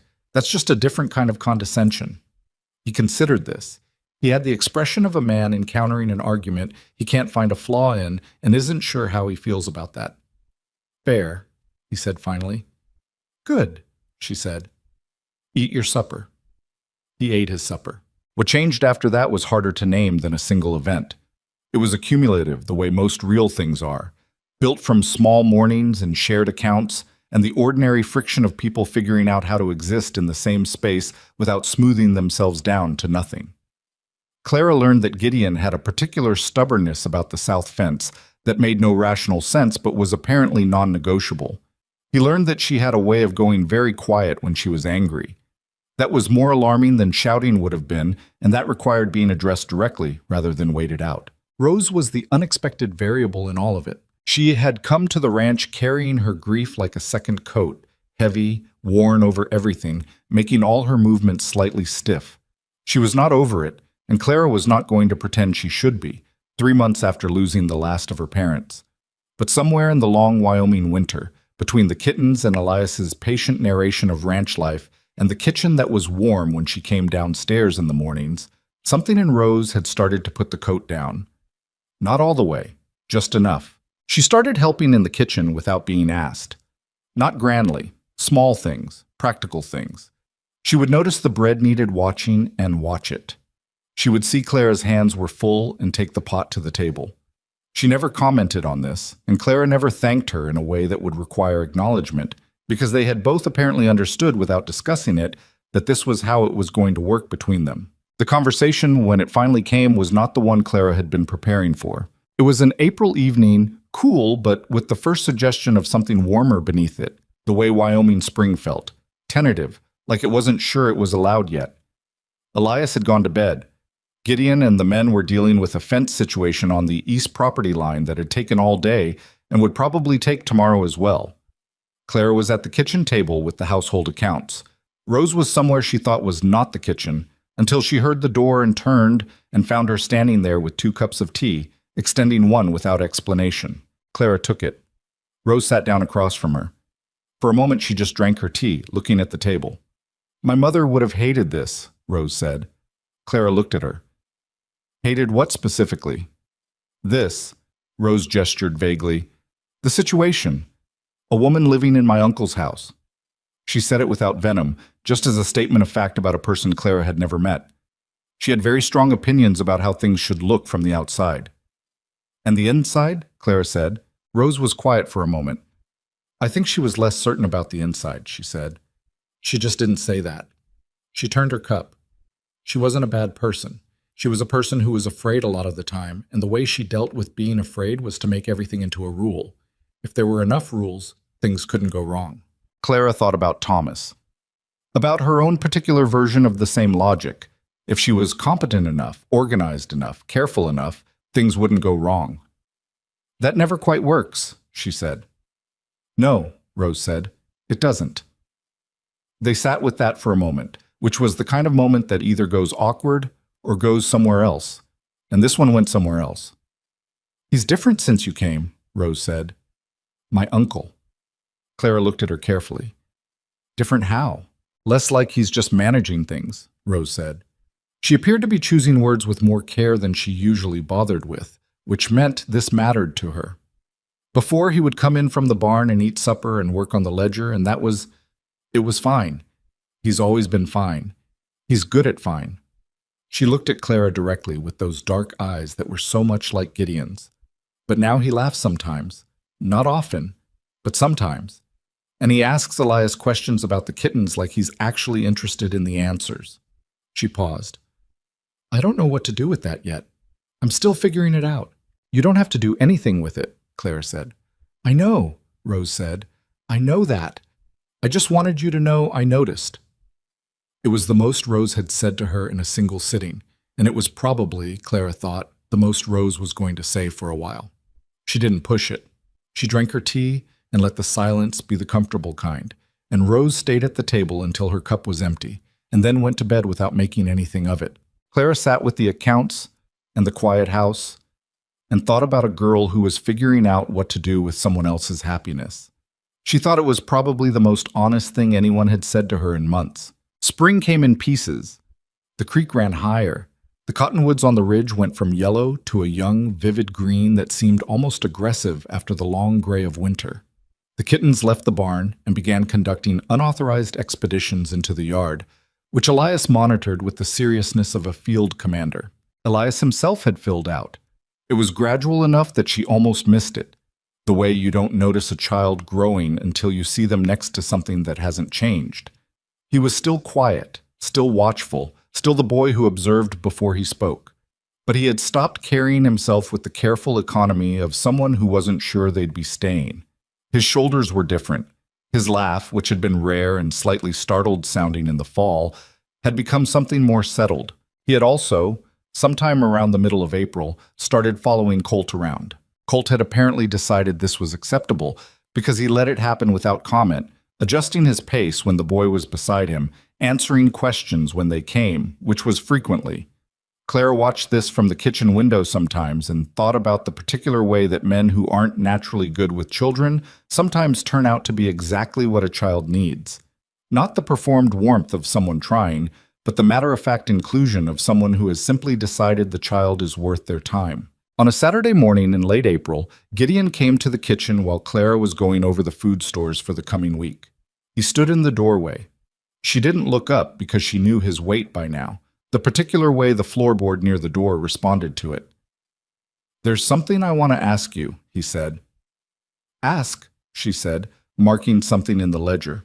He came in and sat down, not at his usual place at the end of the table, but at the chair directly across from her, which was Rose's chair at meals, and not where he usually sat. She looked up at that. His expression was the carefully controlled one, which she had learned meant the opposite of what it looked like. It didn't mean he was calm. It meant the thing he was feeling was large enough that he was being deliberate about every part of the presentation. "I'm going to say this plainly," he said, "because I don't know another way to say it, and I've been trying to find one for about 3 weeks. She put down her pencil. "I would like you to marry me," he said, "not because of the talk in town, and not because it makes the household arrangement more defensible, and not because of anything except what I'm going to say next." He paused. "I want you here. Not as the cook, not as the woman who manages the stores and fixes what's broken and keeps this place from going to ruin, although you do all of that, and I am aware of it. I want you here because this house is better with you in it, and because Elias is—" He stopped, started again. "Because Elias deserves to grow up somewhere he doesn't have to keep watching the road. And because when I walk in from the barn, I notice whether you're in the kitchen, and that's been true since about the 3rd week, and I'm tired of not saying it." Clara looked at him across the table. This man with mismatched thread in his coat and bad coffee habits, and a fundamental inability to say an easy thing when a true one was available. This man who had watched a door slam in her face and offered honest work. Who had paid a dead man's debt in a room full of witnesses, not to buy her, but to free her. Who laughed sometimes, not often, at Elias's kitten reports. "That's not a small thing you're asking," she said. "I know," he said. "I'm not trying to make it small." "I come with complications," she said. "I come with a 7-year-old who is not your responsibility and a history in this town that is not going to vanish because of a marriage certificate and opinions about kitchens that I will not be changing." "I know," he said again. "And I'm—" She stopped, said the harder thing. "I'm not easy to be with. I have been told that before, and I think the people who told me were probably right. I have opinions about things, and I say them, and I don't handle being managed, and I need to be spoken to like someone who can be told the truth, even when it's bad."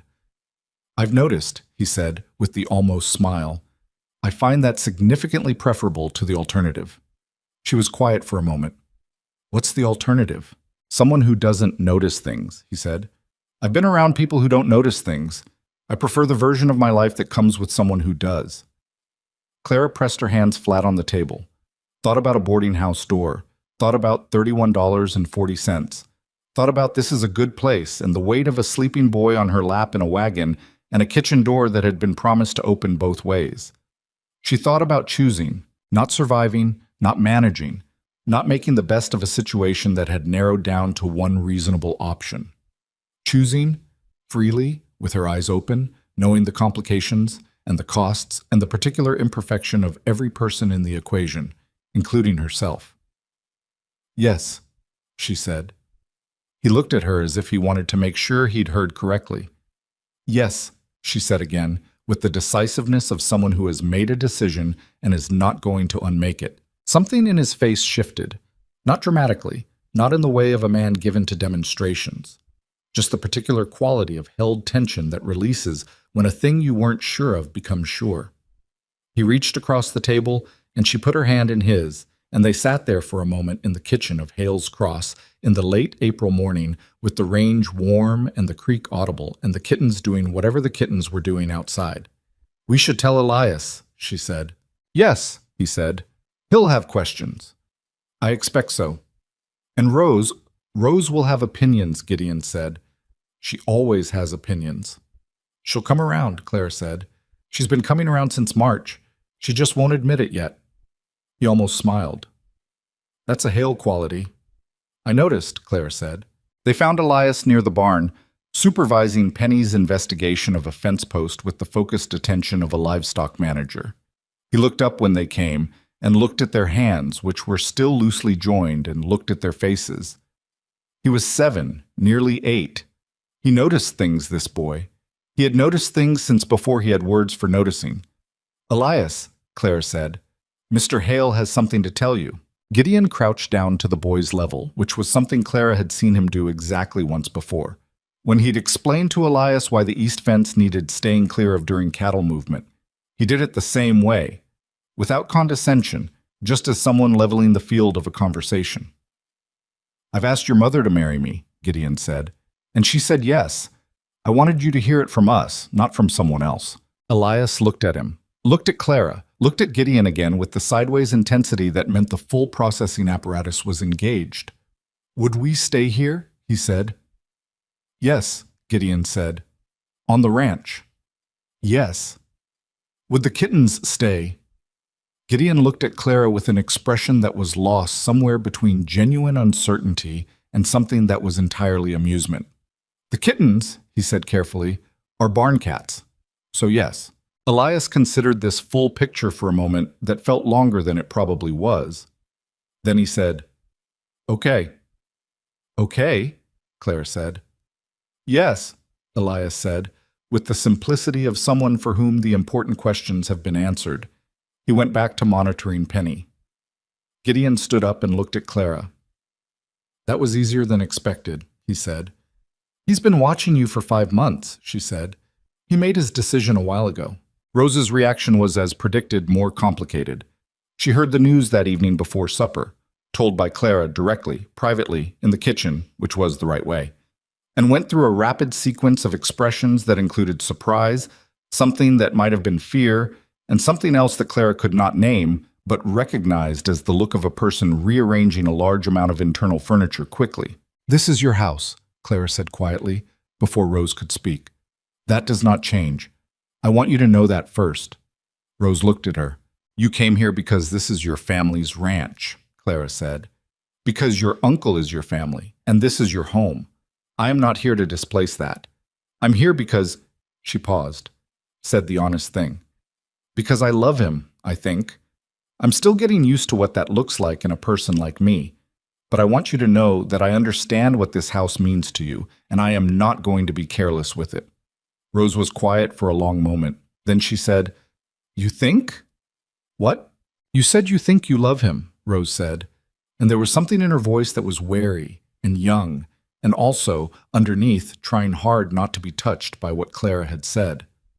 I think, Clara said, that love in my experience has looked like the kind of thing that announces itself loudly and turns out to mean less than it sounded. What I feel is quieter than that. She considered. It's the kind of thing that made me stay when leaving was easier. I'm choosing to call that love. Rose looked at her for a long moment. Then she turned to the range and picked up the pot and said, with her back turned, The coffee needs making before supper. I know, Clara said. I'll make it, Rose said. It was not an embrace. It was not even a direct statement of anything, but in the language that Rose and Clara had been building quietly all winter. The language of things done instead of said, of small practical acts standing in for larger, harder feelings. It was exactly enough. Clara let her make the coffee and set the table, and called the men in for supper, and sat down at a table that held Gideon across from her and Elias at the bench, and Rose with her opinions, and Pete with his mouth, and Colt with his steady, patient presence, and felt, with the specific, unshowy, unassuming solidity of something that had been built piece by piece out of real material, that she was home, not because it was perfect, not because anything had been resolved cleanly or concluded without cost, but because she had chosen it completely and deliberately with the full knowledge of what it was. That was enough. That was, in fact, everything. They were married on a Friday in May, which Clara thought was at least an improvement over Tuesdays. It was not a large wedding. Neither of them wanted large, Gideon because he was constitutionally uncomfortable with events designed around his own feelings, and Clara because she had spent enough of the past year being looked at by strangers and had no appetite for more of it. They went to the justice of the peace in Blackbriar, a quiet man named Aldous Webb, who had the sensible quality of a person who understood that the ceremony was not the point and moved through it accordingly. Colt stood as witness. Rose stood beside Clara, in a blue dress she had pressed herself that morning without being asked, her face arranged into the expression of someone attending something important and managing their feelings about it with concentrated effort. Elias stood directly in front of them both, which was not traditional, but also not something anyone had tried to prevent. He watched the proceedings with his arms at his sides and his full attention forward, the way he watched everything that mattered. When Aldous Webb said the words that made it done, Elias said, quietly but audibly, "Good," which made Colt's mouth compress in the way it did when he was suppressing something. Pete was not there. Pete had been given the specific task of staying at the ranch and watching the fence situation on the south property line, which was a real task and also a diplomatic solution to the problem of Pete's complete inability to keep his responses to significant events internal. Clara had explained this to Pete directly, and Pete had looked briefly wounded and then said, "Yeah, that's fair," which was one of the more self-aware things she'd heard him say. They came back to the ranch by noon. Pete had made an attempt at a celebratory cake, which sat on the kitchen table with the slightly collapsed dignity of something that had been ambitious in conception and humbling in execution. It tasted better than it looked, which Clara told him, and which Pete received with the transparent gratitude of someone who had put more effort into a thing than they planned to admit. "It's a good cake, Pete," Elias said earnestly, with a second piece on his plate. "It really isn't," Pete said, "but thank you for saying so." Gideon ate 2 slices without comment, which was its own kind of statement. That evening, after the household had settled and Elias was in bed and the men were in the bunkhouse, Clara stood in the kitchen washing the cake pan and thought that this was, against all reasonable expectation, exactly what she'd wanted. Not the wedding, the evening after it. The ordinary weight of the pan in her hands, the sound of the ranch at rest, the knowledge that the man in the next room reading ledgers was someone she had chosen with her eyes open and her judgment intact. The unglamorous, uncelebrated fact of it. She had had the glamorous version once, the wedding with the flowers and the dress and Thomas's easy charm filling the room, and she knew what that was worth. This was worth more. She was sure of it. What she was less sure of was what came next, which was the thing she could not have predicted, and which arrived not with drama, but with the slow accumulation of months. The town changed. Not all at once, and not completely, and not without resistance from the quarters that had made up their minds and preferred their decisions stay made. But it changed, the way most real things change, in the small increments that only become visible when you step back far enough to see the whole of them. It started, as these things sometimes do, with something practical. There was a woman named Sadie Greer who lived on a dry soil claim about 6 miles east of Blackbriar with her husband and 4 children. The Greers had been on that claim for 3 years and were in the particular position of people who had not failed yet, but were close enough to failure that the difference was mostly determination and luck had been sparse. In July, her husband broke his leg badly coming off a horse. Not a killing injury, but a long one. 6 weeks of no useful work during the season when everything that mattered happened. Clara heard about it from Colt, who heard about it from the man who delivered mail, who had no opinion about it other than that it was a bad piece of luck for a family that didn't have surplus luck to spend. Clara thought about it for 2 days and then made arrangements. She did not make a production of it.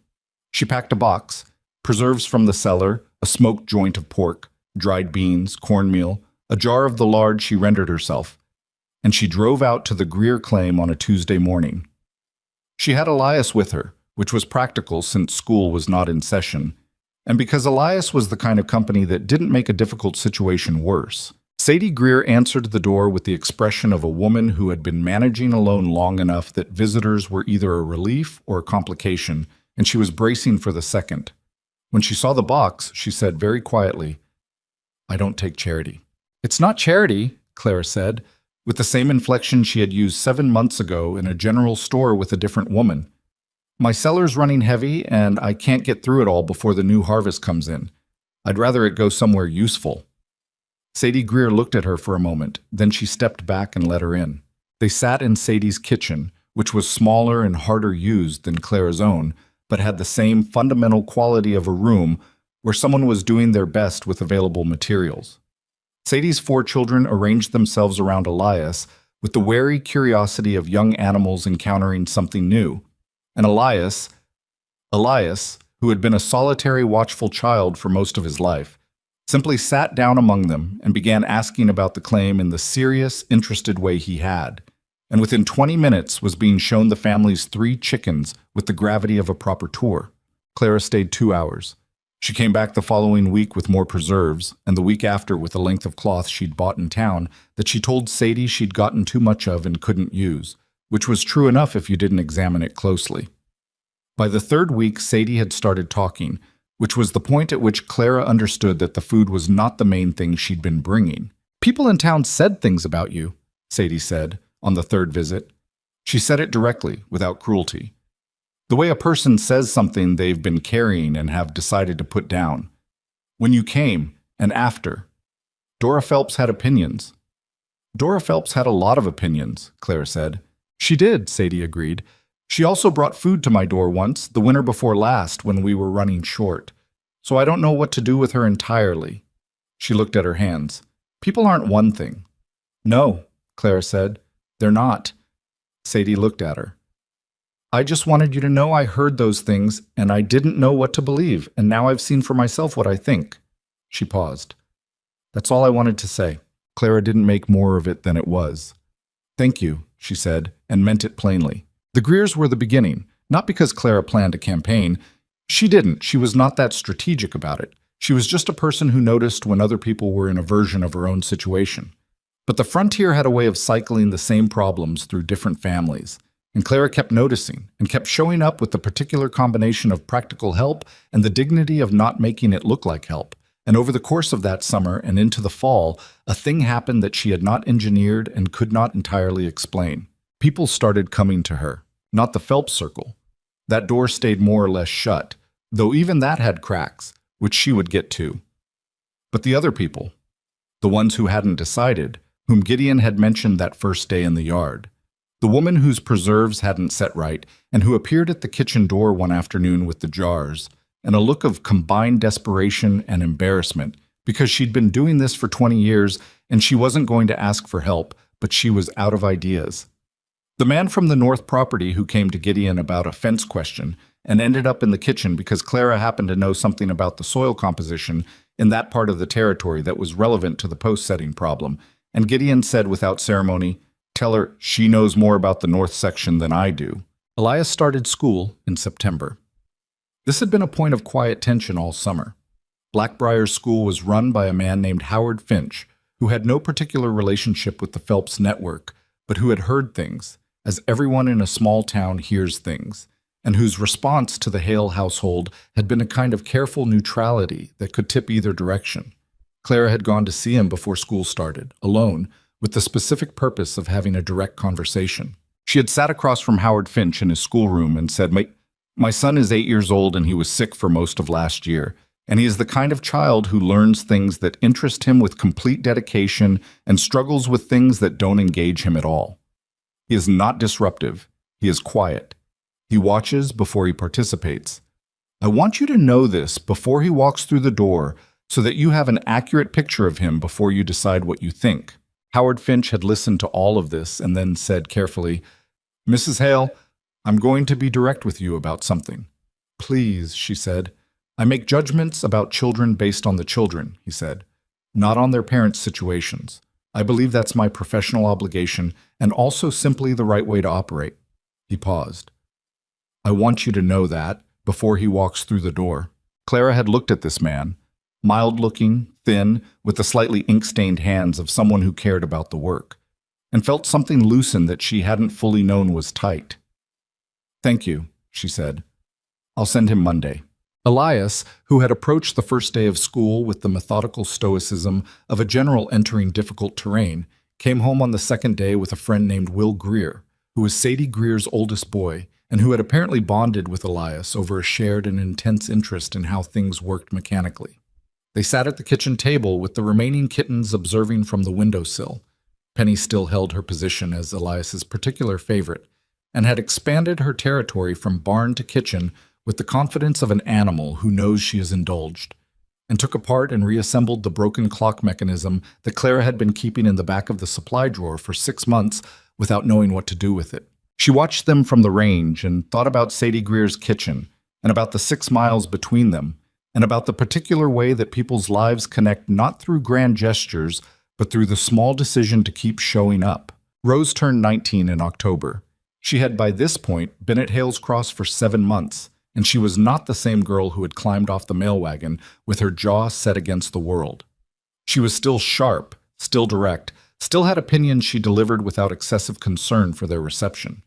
But there was a quality to her now that had been missing when she arrived, a sense of ground under her, of a place that was hers in a way she hadn't had to fight for, which had turned out to be for Rose the thing she needed most. Not to fight, to simply be where she was without defending it. She had started helping Clara seriously in the kitchen.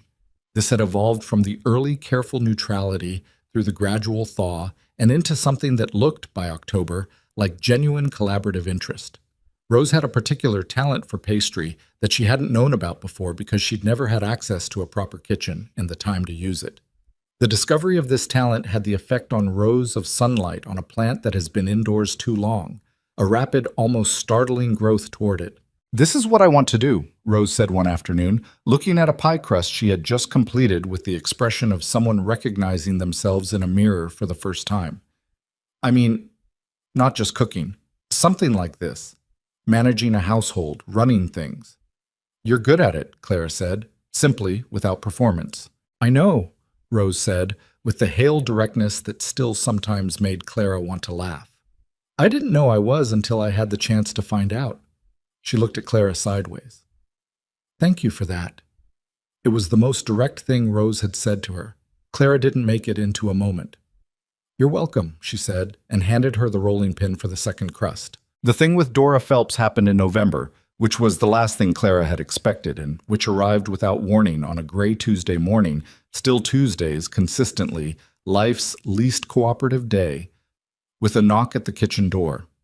Clara opened it and found Dora Phelps standing on her step. Not with the committee, not with Florence Cade or the newspaper or any of the apparatus of opinion she usually deployed. Just herself, in a good coat, with the expression of a woman who has made a decision she finds uncomfortable and is committed to it anyway. "Mrs. Hale," Dora Phelps said. Clara looked at her, said nothing, and waited. "I would like to speak with you," Dora Phelps said. "If you're willing." Clara stepped back from the door. Dora Phelps came into the kitchen and stood in the middle of it for a moment, looking at the room with the particular attention of a woman who judges households and knows she does. Whatever she saw, her expression didn't give it away. Clara poured 2 cups of coffee and put them on the table and sat down. After a moment, Dora Phelps sat across from her. "My husband's youngest sister," Dora said, "has recently become widowed. Her husband left debts." She said this looking at the table, not at Clara. "She has 2 young children. She's in Laramie, and she doesn't know what to do." She was quiet for a moment. "I've been asking around about what might be done, what options a woman in that situation has. Your name keeps coming up." Clara looked at her steadily. "I don't know how to ask this properly," Dora said. "I'm aware that I've—" She stopped, started differently. "I said things. I allowed things to be said, which is the same, about your situation when you first came. I want you to know that I have thought about that." "Have you?" Clara said. Not a challenge, just an acknowledgement that she was listening. "I have." Dora Phelps looked up finally, with the expression of a woman who has practiced humility less than most of her other expressions, and is finding it difficult, but is going to do it anyway. "And I think I was more concerned with how things looked than with what they were, which is—" She pressed her mouth together. "Not something I'm proud of." The kitchen was very quiet. Clara thought about the step backward on Mabel Hargrove's porch, about the courier's community notes, about Elias asking, "Are we leaving?" with the flat resignation of a child who expected the answer yes. She thought about all of that and sat with it for a moment, which was something she had gotten better at, sitting with a difficult thing instead of resolving it before she was ready. "What does Calvin's sister need?" Clara said finally. Dora Phelps blinked, as if she'd expected something else to come first, and the directness of the practical question caught her sideways. She needs someone who can tell her what her options are, what a woman can actually do when she's in that kind of situation. I wasn't... She paused.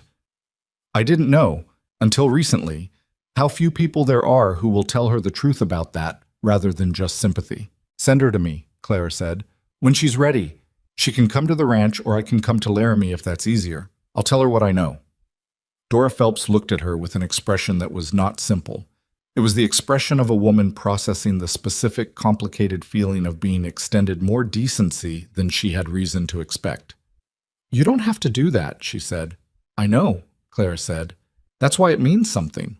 Dora Phelps left 20 minutes later without having touched her coffee, which Clara suspected was because drinking it would have felt like too much comfort for a visit that she'd intended as penance. Clara stood at the kitchen door and watched her go and thought about what Sadie Greer had said, "People aren't one thing," and found that it was easier to believe now than it had been then. She told Gideon that evening in the plainly informative way they'd established for telling each other things. He listened and was quiet and said, "How do you feel about it?" "I don't entirely know," she said, which was true. "I think the honest version is that she hasn't changed and she hasn't suddenly become someone different. She's a person who runs up against a situation that matters to her personally and discovers that her principles have more flexibility than she thought." She considered. "I think that's most people, actually, including me." He looked at her. "Including you, how?" "I made judgments about Thomas for years based on who I decided he was," she said. "I stopped looking clearly because looking clearly was uncomfortable. That's not so different from Dora Phelps looking away from what a woman in my situation actually was, because the reality was more complicated than the story." She paused. "I'm not saying it's the same. It's not the same, but I understand the mechanism." Gideon was quiet for a moment. "You're more generous than I am," he said. "No," she said. "I'm just more tired of holding it." He looked at her and nodded and didn't say anything else, because some things were complete and didn't need adding to. Winter came again to Hales Cross, the second one Clara would see from this kitchen, which gave it a different weight than the first. She knew now what the cold did to the pipes, and which windows let the draft in, and how to bank the range to keep the warmth through the night. She knew which days Gideon came in from the barn with the tight-shouldered posture that meant something had gone wrong with the animals and needed talking through, and which days he came in with the almost expression that meant something had gone unexpectedly right, and he wasn't sure what to do with it. She knew that Colt's birthday was in December, and that he didn't mention it but appreciated a cake, and that Pete was afraid of the dark in a way he disguised as a general preference for lamplight and never directly admitted. She knew that Elias had sometime in the fall stopped watching the road. She noticed it the way you notice a sound that has been constant and then isn't, the absence of it more audible than the thing itself had been. He had arrived at Hales Cross watching every departure from the yard the way a child watches for signs of a larger departure. She hadn't realized how consistently he'd done it until the day she looked at him at the kitchen window and understood he was looking at the creek, interested in the ice formation at the edges, not watching for anything else, just looking at the thing in front of him because it was interesting. She had turned back to the stove and stood there for a moment with one hand on the range's warm iron surface and let herself feel it, the specific quality of relief that doesn't announce itself, that arrives quietly in the body like warmth does, reaching the cold places last. Elias came in for lunch and said, "The ice on the creek is doing something interesting," and started describing it with the focused enthusiasm of a boy who has decided that the world he is in is worth paying attention to. And Clara said, "Tell me." And he did. And the kitchen was warm. She thought about the woman who had driven into Blackbriar on a Tuesday in the fall, with $31 in a boot and nowhere to go and a sick child asleep against her arm. She thought about what that woman had believed possible. She thought about the boarding house door and the step backward, and all the moments in between that had seemed, each of them individually, too small to matter but had turned out to be everything. The things she had learned, not gracefully, not all at once, but by living through it, was that dignity was not given. It was not granted by a town's approval or confirmed by the absence of a newspaper item or established by a marriage certificate. It was a thing you maintained yourself, through the specific daily discipline of refusing to accept other people's definitions of what you were, even when those definitions had the full weight of community opinion behind them. Even when you were standing on a porch with your sick child and $31 and nowhere to go. She had learned that choosing was different from enduring. That a life built on choice, even an imperfect one, even one built with mismatched thread and bad first drafts and the ongoing necessary work of two people figuring out how to be honest with each other, was worth more than a life managed carefully to its smallest possible losses. She had learned that home was not a place you arrived at. It was a thing you built, repeatedly, out of the materials available, which were never quite enough and never quite what you'd have chosen, and which somehow, if you kept at it, became enough anyway. In the spring, Sadie Greer's husband was back on his feet, and their claim had a better season than the one before. And Sadie came to Clara with a jar of her own preserves, peach, which Clara had been working with her on for 3 months, that had set perfectly. She put it on the kitchen table and said, "There," with the satisfaction of someone who has mastered something that mattered to them. And Clara said, "There," back, and they had coffee. Howard Finch told Clara in March that Elias had, in his assessment, an unusual talent for mechanical reasoning and should be given access to more materials and problems to work with. He said it with the particular careful enthusiasm of a teacher who has identified something real and is trying not to oversell it. Clara listened and said she would find the materials, and did. Dora Phelps' sister-in-law came in April from Laramie, thin and frightened and carrying the specific shame of a woman who has been told by multiple people that her situation is her own fault. Clara sat with her in the kitchen for 3 hours and told her the truth about what was possible, what was not, and what the difference between those categories actually looked like in practice. The woman left with a list of names and a different quality in her face than she'd come in with. Clara did not know what became of her after that.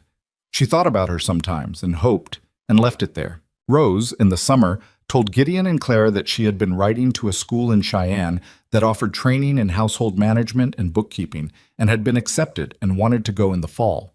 She said it at dinner, directly, with her jaw set against the possibility of opposition, which was so characteristic of her that Elias looked up from his food with the expression of someone trying not to smile. Gideon looked at his niece for a long moment. "That's good," he said. Rose blinked. "You're not going to argue?" "Should I be? I thought he—" She stopped. "Most people would say it's not—" "Rose," Gideon said. "You're 19. You've run this household's account since March with fewer errors than I was making myself. You have a talent for organization, and you are completely insufferable when you don't have something to direct it toward." He drank his coffee. "Go to school." Rose looked at Clara. "He's right," Clara said. "Go." Rose looked at the table for a moment, with the particular expression of someone receiving more support than they'd braced against. Then she said, "I'll come back in the summers." "We'll be here," Clara said. It was that simple and that complete, the way real things often are once you've stopped fighting them. The kitchen door at Hales Cross was not a remarkable piece of woodwork. It had a latch that stuck in humid weather and a gap at the bottom that let in cold air in January, which Clara had stuffed with a length of old wool and then eventually had Colt properly seal in the second winter.